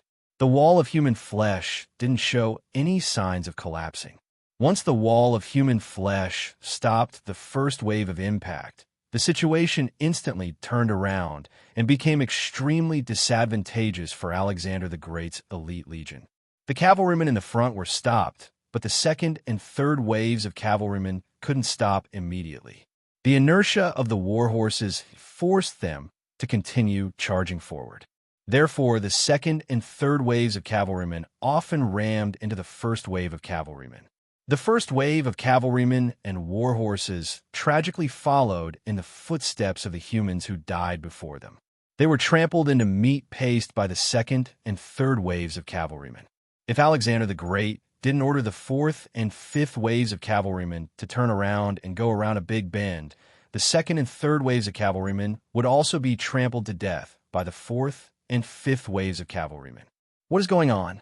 Even though Alexander the Great was under great pressure, his head was stomped on by a cavalryman behind him, and he almost fainted from the pain. If Alexander the Great's body wasn't tough enough, he would have died just like that soldier who was stomped to death by him. Alexander the Great leaped up from his mount that had its legs broken on the human flesh wall. Then he swung his sword and killed the humans beside him. Now he was at the top of the human flesh wall. From this position, Alexander the Great could finally see the entire wall of human flesh. It turned out that this human flesh wall was different from what Alexander the Great had imagined. In Alexander's imagination, this human flesh wall was only made up of 2 to 3 rows of humans stacked on top of each other, and his war horses could easily break it. However, the reality was that this human flesh wall was made up of 20 to 30 rows of humans stacked on top of each other, and the thickness of the human flesh wall was about 7 to 8 meters. This thickness was no different from ordinary stone walls. No wonder the human flesh wall could break the hooves of his elite legion. Open fire. Alexander the Great seemed to have heard someone giving the order, and the human flesh wall instantly scattered. The surviving humans picked up the guns in their hands with fear and anger, and they started to shoot at the cavalrymen who were lucky enough to survive the charge. Facing dozens of guns at the same time, even the most elite of the guards would not be able to withstand it. These soldiers were almost instantly turned into sieves by the humans. Alexander the Great's armor was very fancy, and it was obvious that he was a general of the Imperial Guard Legion. Therefore, he was naturally targeted by the humans. Dozens of guns aimed at Alexander the Great at the same time, and the bullets hit Alexander the Great's armor like raindrops. Fortunately, Alexander the Great's armor was made from extremely tough materials, and it had unparalleled defensive abilities. Therefore, these bullets couldn't penetrate Alexander the Great's armor. Instead, the bullets bounced off Alexander the Great's armor and hit the humans themselves, causing a lot of casualties. Stop shooting. Don't attack that general. The human commander seemed to have realized that using guns to attack Alexander the Great would only hurt his own people, so he decisively ordered them to stop shooting. At the same time, Alexander the Great let out a furious roar after seeing the heavy casualties of his elite guards due to such a stupid reason. Then he swung his huge sword and killed the humans around him crazily. These humans couldn't resist Alexander the Great at all. In the blink of an eye, tens of them died under his sword. Infantry, charge at my position and tear an opening for me. After killing so many humans, Alexander the Great regained some of his calmness and rationality. He knew that if he tried to charge at the human flesh wall, the result would be the same. Therefore, he could only use the infantry to forcefully tear an opening for the cavalrymen to pass through. Otherwise, the cavalrymen wouldn't be able to charge into the core area. Alexander the Great's plan was good. He knew that he was almost invincible among these human soldiers. These humans were physically weak, and the bullets in their hands couldn't penetrate Alexander the Great's armor. As long as Alexander the Great's infantry cooperated with him, they would be able to tear an opening for the cavalrymen to pass through. Although Alexander the Great's plan was good, something unexpected happened. A general who was as strong as him and was wearing the same sturdy armor stood in front of Alexander the Great. "Yang Jian, have you defected to the enemy?" Alexander the Great roared angrily at Yang Jian. Yang Jian could only shrug his shoulders and say, "I can't help it. I'm just willing to admit defeat. Die." Alexander the Great swung his sword angrily and clashed with Yang Jian. To be honest, Alexander the Great's swordsmanship couldn't be compared to Erlang immortal Yang Jian's three-pointed, double-edged sword. However, Yang Jian didn't really want to kill Alexander the Great. After all, he still had to return to the heavenly court, and there was no need to become enemies with a powerful force like the Martyr's Palace. However, Yang Jian still perfectly completed the task of restraining Alexander the Great, and Alexander the Great couldn't continue to attack the ordinary soldiers around him. These ordinary soldiers could also wholeheartedly stop the Macedonian army's attack. The Macedonian infantry fought very bravely. They weren't afraid of the bullets that filled the sky, and they used their bodies to face them head-on. However, history and facts had proven that cold weapons would only end in failure in the face of firearms. Although many brave Macedonian infantrymen broke into the humans' position, they were quickly focused on by the bullets. In less than a second, they were riddled with holes. At this moment, the humans were in a frenzy. They didn't even care that their bullets might accidentally kill their comrades. They fired wildly at the infantries that rushed in. Under such a terrifying momentum, the Macedonian infantries had difficulty advancing.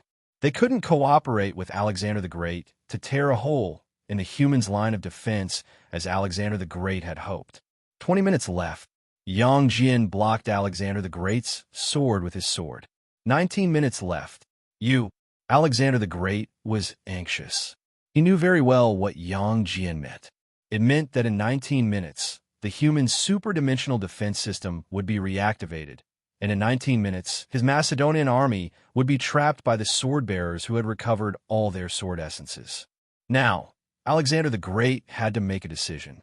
Should he use these last 19 minutes to rush into the core area and destroy the core controller of the superdimensional defense system? Or should he use these last 19 minutes to retreat frantically and escape the coverage of the superdimensional defense system so that his army wouldn't die in Yuzhong City? You win. I'll retreat, Alexander the Great said to Yang Jian reluctantly. You didn't lose to me. You lost to the humans. Yang Jian smiled bitterly. I used to be a human too. Alexander the Great nodded with a smile. Then he turned around and killed a few humans around him, then fled toward the outside of the core area. Don't stop him. Let him go. The human commander also gave a timely order. The humans around Alexander the Great quickly dodged this killer, and the Great Shan the Great easily retreated to his troops. What? The feathered serpent god and her troops retreated 10 minutes ago? After returning to his troops, Alexander the Great was furious when he learned that the feathered serpent god's troops had retreated 10 minutes ago, but the Yuan Ko of the Fusang celestial system was still fighting. Forget it. If we retreat, the Fusang celestial system will retreat as well. Alexander the Great finally gave the order to retreat. Then, a sad horn sound came from the Macedonian army. Then, the soldiers who were fighting with no regard for their own lives instantly changed into a retreat formation and retreated to the outer city wall in an orderly manner.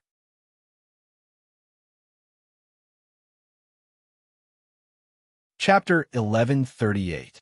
Seeing that the martyr's palace had retreated, even though Ling Boli was unwilling, she knew that it was impossible to break through Yuzhong City's final defense system with just the power of the Fusang Celestial Branch. The massive attack on Yuzhong City had finally come to an end.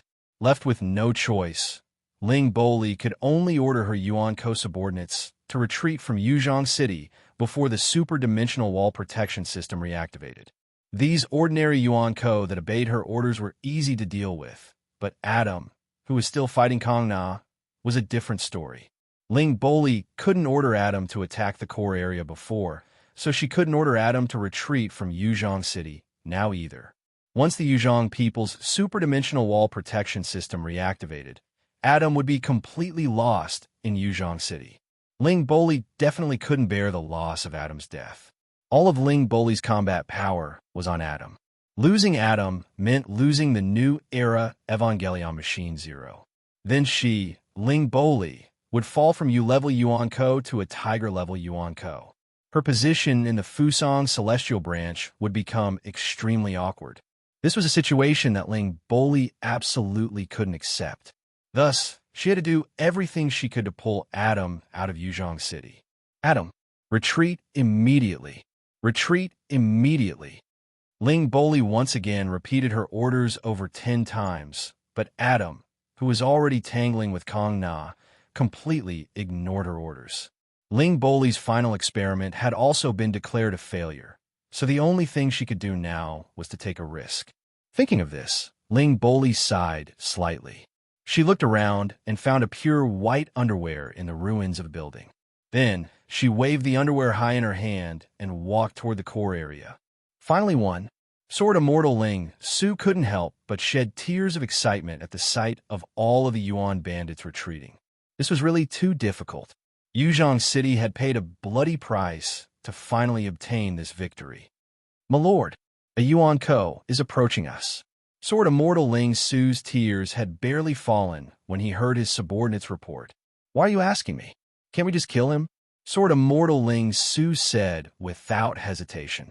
But my lord, that Yuan Ko seems to be waving a white cloth in his hand. Does that mean he's surrendering? The subordinate said again. White cloth. Surrender? Sword Immortal Ling Su's interest was piqued. He walked over to the edge of the city wall and looked down. Sure enough, there was a young woman in a strange white dress waving the white cloth in her hand. At the same time, she raised her hands high into the air as she approached the core region. It's Ling Boli. Sword Immortal Ling Su was astonished. He recognized Yuan Ko as the pilot of the Zero Gospel machine, Ling Boli. Let her come here. I want to see what she wants to do. Sword Immortal Ling Su's curiosity was piqued. Of course, he knew that Ling Boli's true combat prowess was only at the level of a tiger-rank Yuan Ko. The soldiers on the city wall would be able to kill this Yuan Ko in a single volley. He didn't suspect that Ling Boli had any ulterior motives. Under Sword Immortal Ling Su's command, Ling Boli's journey was unimpeded, and she soon appeared before Sword Immortal Ling Su. I want you to release Asuka. Also, get that giant dragon to stop attacking and let Adam leave Yuzhong City. Ling Boli went straight to the point.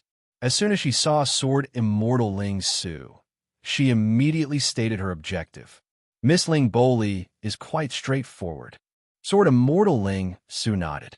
In reality, Adam had already broken free from control. Anyone with a discerning eye could see this. Now that Ling Boli had taken the initiative to find him, it further proved this point. It proved that she had already lost control of Adam.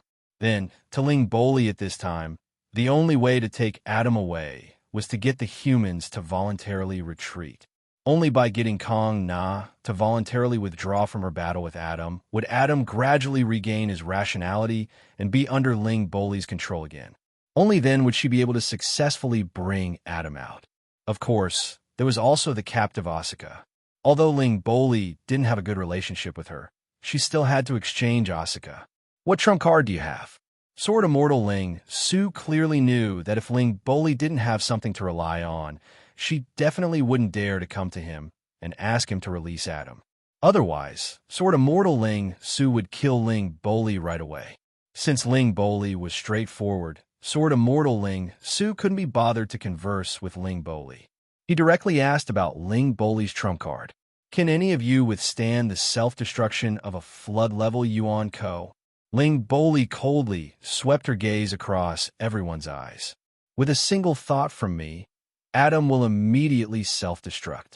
Once a flood-level Yuan Ko self-destructs, the entire Yuzhong City will be razed to the ground in an instant. None of you will survive. What? How could this be? Hearing you say that, all the people around you showed a horrified expression. In the more than 1,000 years of battle between humans and Yuan Ko, whether it was for humans or Yuan Ko, self-destruction was the best way to perish together. Humans had experienced at least a dozen flood-level Yuan Ko and even desolate-level Yuan Ko's self-destruction. As for the result of the self-destruction, everything within a radius of about 100 kilometers would be destroyed, and a deep pit with a radius of about 100 meters would be blasted out. Unless the sword bearers present could have a personal shield with an energy level of more than 1 million, they would only be dead in the face of a flood-level Yuan Ko self-destruction. A personal shield with an energy intensity of more than 1 million was roughly equivalent to the personal shield energy intensity of a top spirit sword level sword bearer.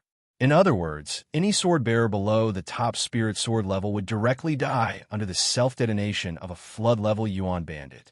There is absolutely no possibility of survival. Thinking of the scene of Adam self-destructing in Yuzhong City, all the humans present suddenly shuddered. They wanted nothing more than to immediately drive this god of plague out of Yuzhong City. Why should I believe that Giant has the ability to self-destruct? There has never been such a record in our information. Although Sword Immortal Ling Su was also shocked, this was a matter of great importance. If Adam could listen to Ling Boli's order and instantly self-destruct, then it was naturally necessary to agree to Ling Boli's request. But if Ling Boli's self-destruction was fake, then he, Sword Immortal Ling Su, would become a complete joke. This kind of example was not unheard of. The most recent one was 95 years ago, when the fledgling Yin Jin Jindi. At that time, it was still Yin Jin Sword Spirit. Yin Jin Sword Spirit and Cheng Yao Jin of the Martyr's Palace fought in the Mei Ling mountain range. In the end, Yin Jin Sword Spirit expended a tremendous amount of effort and finally defeated Cheng Yao Jin. Just as Yin Jin Sword Spirit was about to kill Cheng Yao Jin, Cheng Yao Jin suddenly rushed into a building full of people and threatened Yin Jin Sword Spirit, saying that if Yin Jin Sword Spirit dared to kill him, he would immediately self-destruct and take everyone in the building down with him. At that time, Yin Jin Sword Spirit was threatened and indeed didn't dare to kill him further. In the end, while he was hesitating, one of the final bosses of the Martyr's Palace, flood-level Yuan Co-Emperor Li Shimin, reached out a giant hand from the void and saved Cheng Yaojin. In the end, just a few days later, this face-slapping happened. This Cheng Yaojin drank a few bottles of Erguo from who knew where, and then just happened to encounter a small team of sword-bearers. Cheng Yaojin, who had already drunk so much during the fight that he couldn't control his mouth, sarcastically recounted what had happened. It turned out that Cheng Yaojin didn't have the ability to self-destruct at all. He was only deceiving Yin Jin Sword Spirit, but he didn't expect that fool to actually believe him. In the end, half of the sword-bearers died under Cheng Yaojin's 3 axes, while the other half barely managed to escape. The surviving sword-bearers immediately blamed their hatred on the sword spirit of Jiejin. Based on their logic, if it wasn't for the fact that Sword Emperor Jijin was too stupid and was deceived by Cheng Yaojin, resulting in him not killing Cheng Yaojin, their comrade wouldn't have died in Cheng Yaojin's hands today.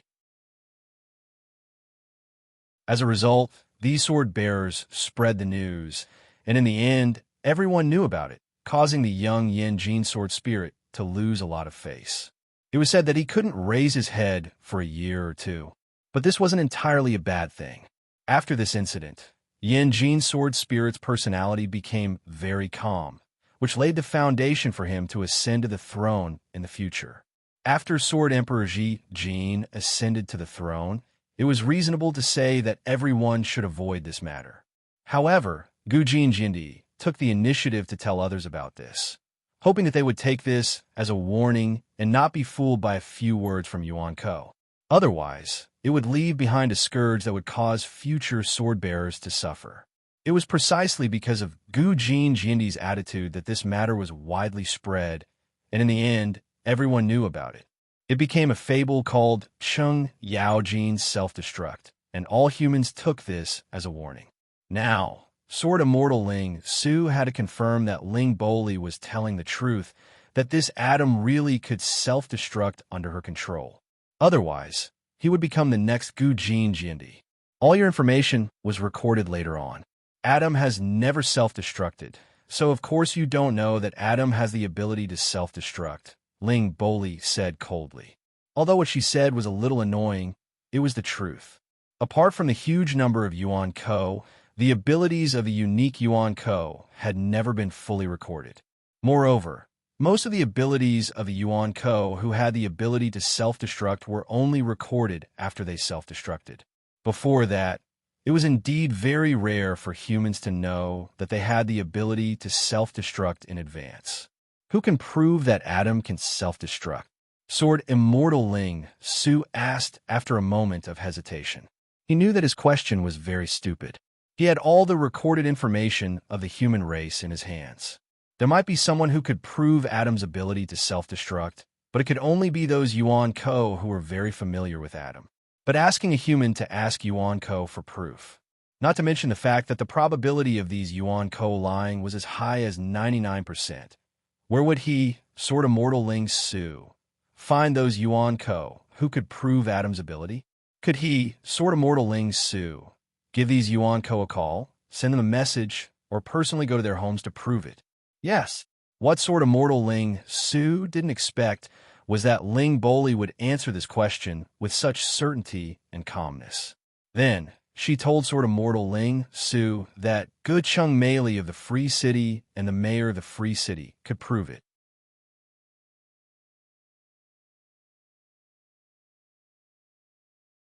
Chapter 1139. The mayor of the Freedom City and Gu Chung Meili. Sort of mortal Ling Su did not expect Ling Boli to be looking for someone from the Freedom City. At this time, the Freedom City maintained an absolutely neutral stance. In order to maintain their neutrality, the Freedom City would definitely tell the truth and not lie. Otherwise, they would be suspected of siding with one side.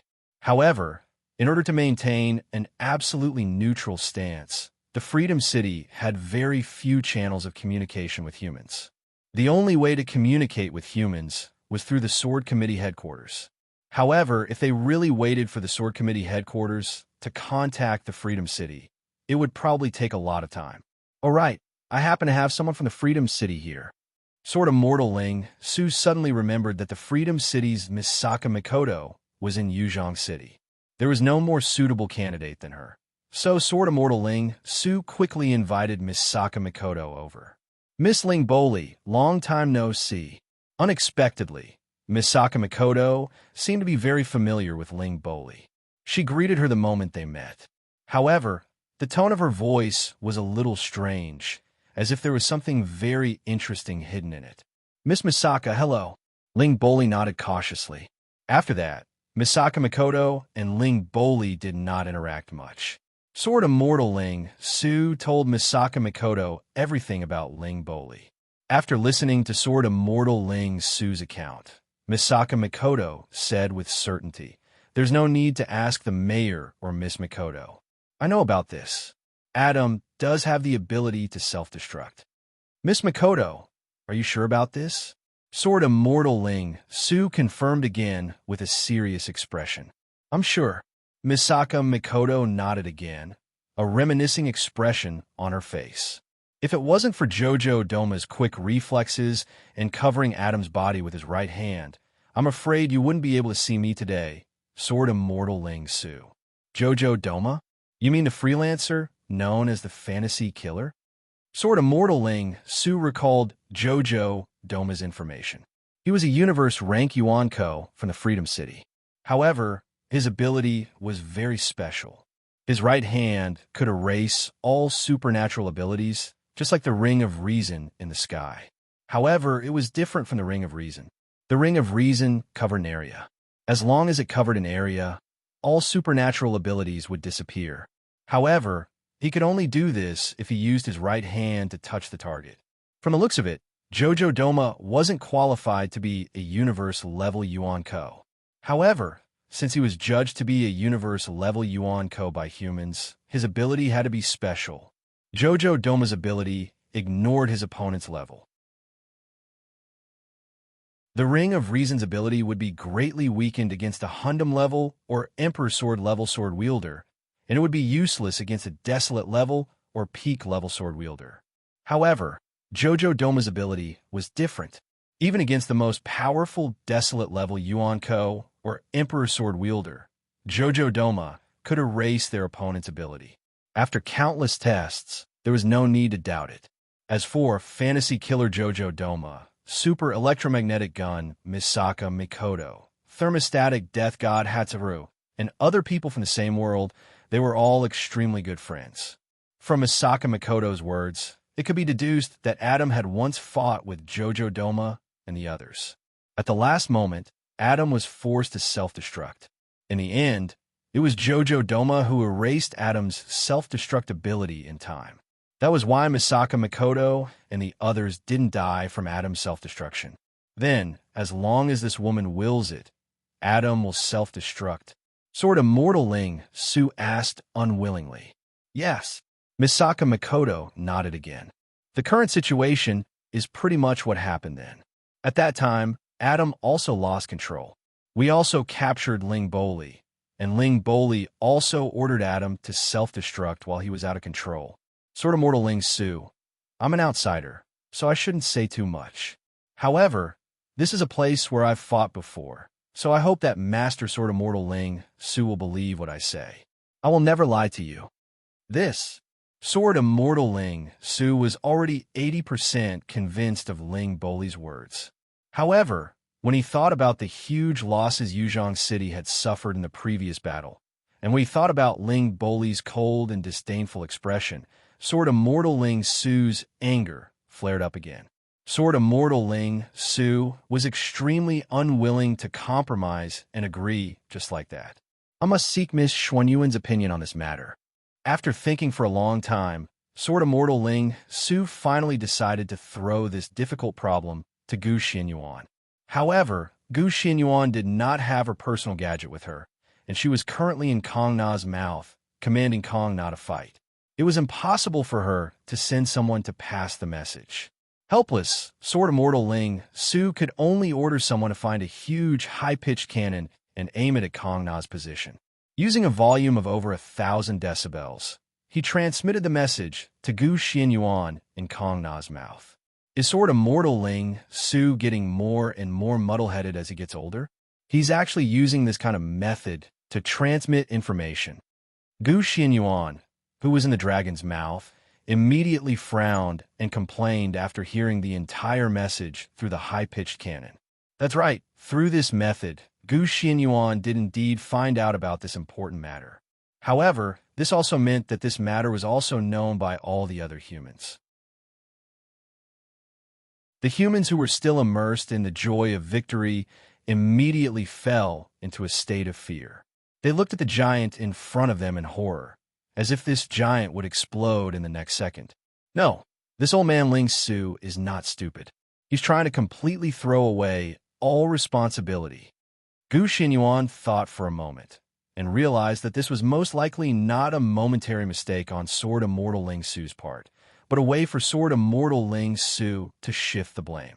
Because this way, all the humans would know that the final decision was made by her, Gu Xianyuan. Then, all the consequences of this decision would be directed at her. Sword Immortal Ling Su was at most a messenger, and he could perfectly shift the blame onto Gu Xianyuan. This guy, he's already starting to scheme against others as soon as the battle has ended. Gu Xianyuan suddenly realized that her friendly relationship with Sword Immortal Ling Su had already gone from its peak to a downhill path. This was also the nature of humans. Once an external crisis had passed, they would start to think of ways to scheme against their own people. Actually, Gu Xuanyuan's way of thinking was still a little extreme. As far as Sword Immortal Ling Su was concerned, although he also wanted to shift the blame, the fundamental reason was that he really didn't know what to do. Moreover, he couldn't think of a better way to inform Gu Xianyuan in such a short time, so he could only resort to this method. Kong Na, next you do this like this like this. Gu Xianyuan gave Kong Na some instructions on how to involve Adam, and then directly climbed out of Kong Na's mouth. She jumped onto a nearby building, and then hurriedly ran down from the building. What are you guys going to decide? Ling Boli, who was standing on the city wall of the core area, had already become impatient. She kept urging Sword Immortal Ling Su to make a decision, but Sword Immortal Ling Su still refused to give Ling Boli an answer with the reason that Gu Xianyuan, who could make the decision, was still on her way. When there were less than 3 minutes left before the super-dimensional wall protection system, Gu Xianyuan finally arrived on the city wall. She also saw Ling Boli, who was extremely anxious, but still maintained a cold expression. Now give me an answer. Seeing that Gu Xianyuan had finally appeared, Ling Boli immediately asked impatiently. Yes, actually, I already thought of an answer on the way here. Gu Xianyuan nodded her head, and then walked to Ling Boli's side, and suddenly pressed her face against Ling Boli's face. Using a distance that only lovers could have, she stared into Ling Boli's eyes, and said in a light voice, "Stretch out your hand." "What do you want to do?" Ling Boli immediately asked. "Of course I want to capture you." Gu Xianyuan waved the sealing talisman in her hand. This was a sealing talisman that was specially used to control Yuan Ko. Originally, a universe-level Yuan Ko needed extremely specialized equipment to be able to be sealed. Just like how Gu Xianyuan had previously used a set of equipment left behind from a long time ago to seal Kong Na's power. However, the current Ling Boli was actually only a tiger-level Yuan Ko. In this way, a normal talisman could very easily seal Ling Boli. This is your answer? Ling Boli abruptly took a few steps back. She clenched her fists tightly and looked at Adam, who was fighting on the other side. If that's the case, I'll have no choice but to die with you. Miss Xianyuan, don't. Be careful. Sword Immortal Ling Su had never thought that Gu Xianyuan would directly want to capture Ling Boli as soon as she arrived. She did not care about the safety of Yuzhong City at all. He was instantly scared out of his wits. He was afraid that Ling Boli would be forced by Gu Xianyuan to the point where she had no choice but to order Adam to self-destruct. Miss Xianyuan, please believe me. Ling Boli is not lying. She's telling the truth. Misaka Mikoto also hurriedly said, Master Ling Su, since you've put in so much effort to give me the right to make the decision, please believe me. Gu Xianyuan did not give Sword Immortal Ling Su and Misaka Mikoto a chance to continue speaking. She took a step forward, and the sealing talisman in her hand grabbed Ling Boli's hands. What kind of person was Gu Xianyuan? Even if she did not have a sword in her hand, Ling Boli, who relied on external objects to fight, would not be able to resist her. Therefore, even though Ling Boli struggled a few times, she was instantly controlled by Gu Xianyuan. As expected, the talisman stuck to Ling Boli's hands. It's over. Will Yuzhong City be destroyed? At this moment, Sword Immortal Ling Su rolled his eyes. He was prepared to welcome the destruction of Yuzhong City. Of course, nothing happened in the end. Yuzhong City was still fine, and Adam was still fine. Everything was fine. Only Ling Boli's expression was ashen. At this moment, she had been successfully controlled by the sealing talisman. She had become a complete captive. Why? Why are you so confident that you can capture me? Ling Boli asked unwillingly. Is there even a need to think about it? Since Dang Ma's fantasy assassin could seal Adam's self-destructibility, then can the ring of perfection in the sky also seal Adam's self-destructibility? As soon as Gu Xianyuan finished speaking, she knocked Ling Boli's head with the hilt of her sword. The unfortunate girl immediately fainted, completely cutting off all possibilities of Ling Boli's escape. Right at this moment, a huge tremor suddenly came from the ground. A faintly discernible membrane began to appear in the sky and shroud Yuzhong City. Yuzhong City's super-dimensional protection system had finally been restored.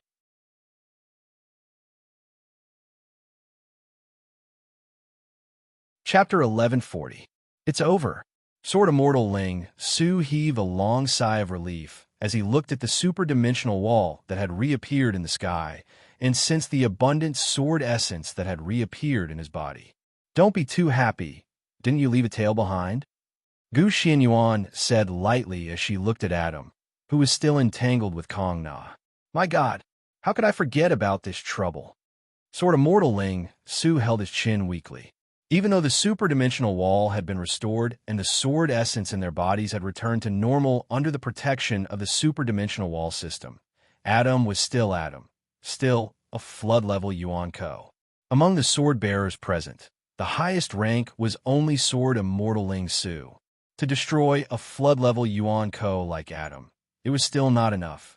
Unless Sword Immortal Ling Su was willing to sacrifice a large number of low-rank sword-bearers and sword maidens as cannon fodder, he might have a chance of killing this flood-level Yuan Ko. Miss Xianyuan, do you have any way to deal with this, Adam? Sword Immortal Ling Su shamelessly threw the question to Gu Xianyuan. He was already used to this method of solving problems. Of course. Gu Xianyuan nodded her head. We have regained our strength, and Kong Na's actually also regained her strength.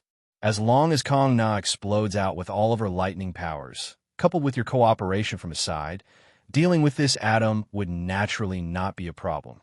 That's good, Sword Immortal Ling Su immediately realized that something was wrong. Kong Na was a lightning dragon. If this lightning dragon unleashed her full power, the entire city would probably become a sea of fire. This battlefield was not outside the city, but in the ordinary district of Yuzhong City.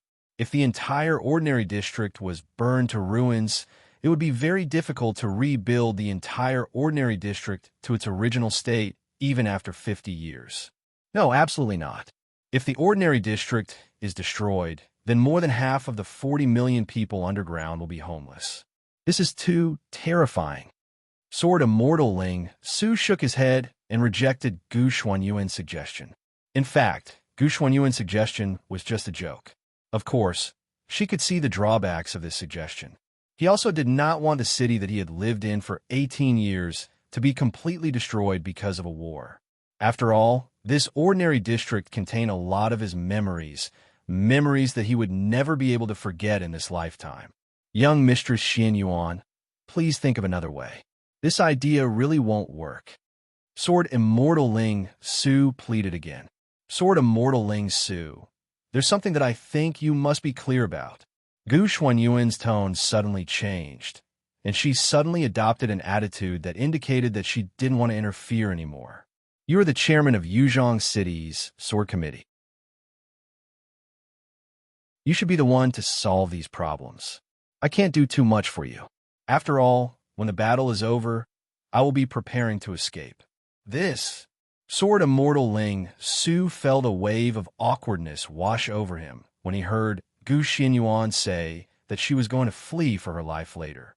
Of course, he knew why Gu Xianyuan wanted to flee for her life.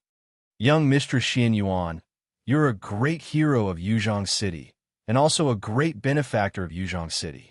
Please stay in Yuzhong City with peace of mind.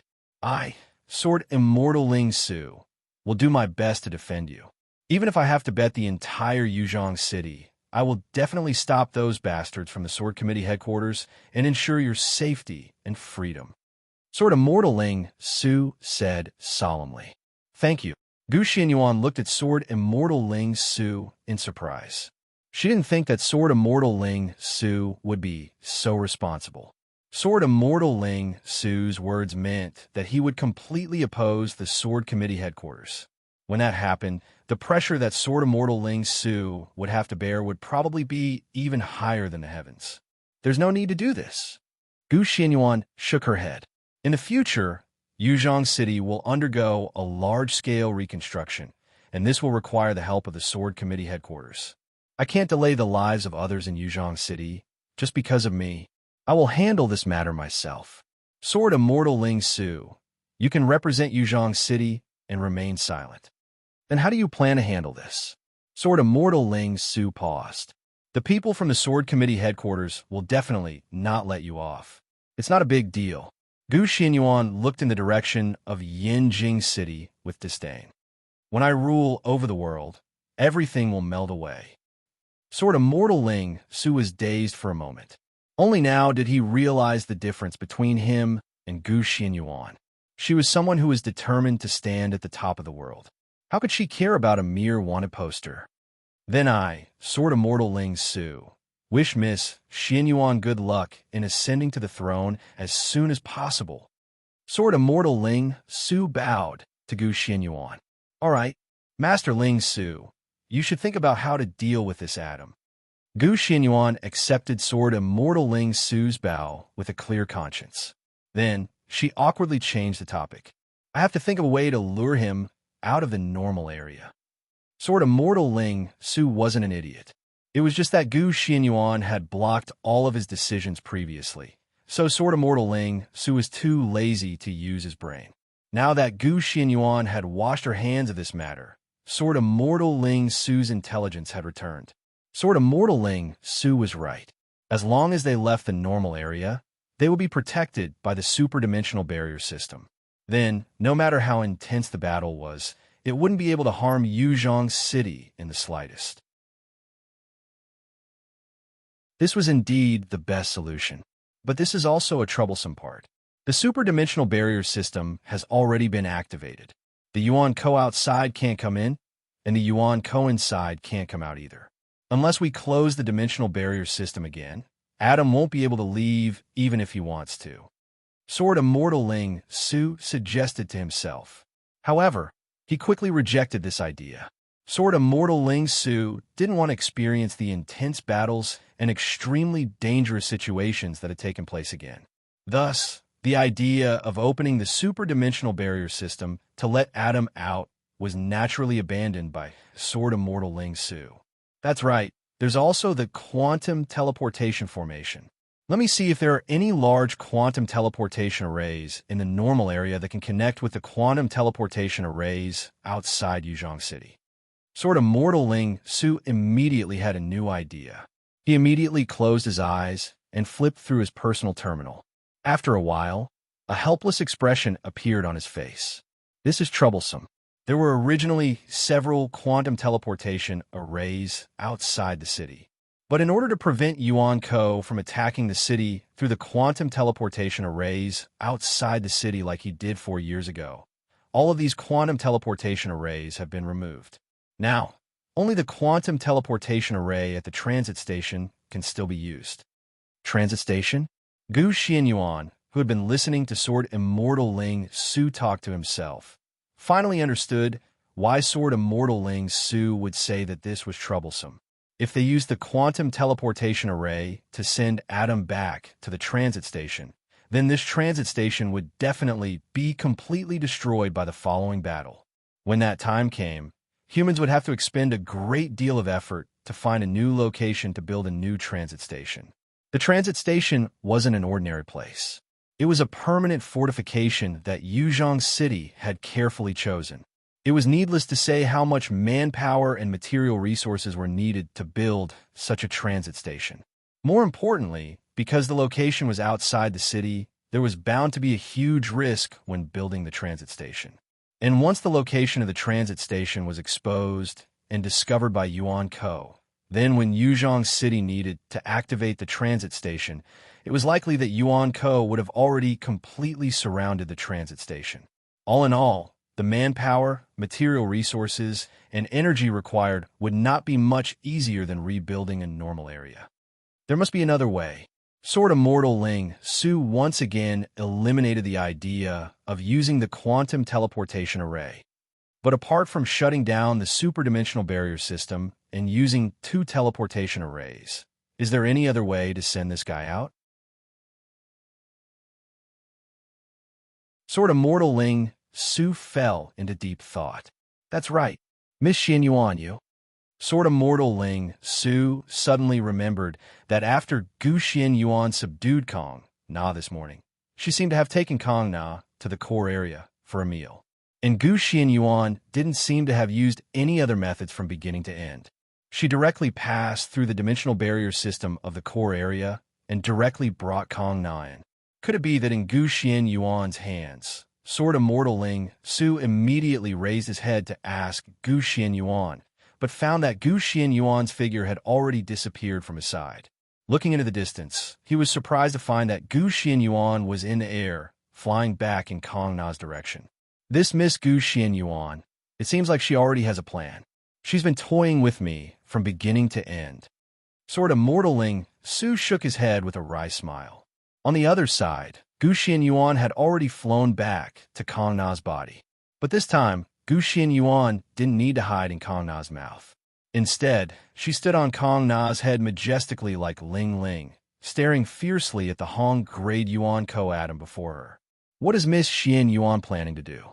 Everyone present, including those ordinary people who were watching the live broadcast on TV, had their attention firmly fixed on Gu Xianyuan.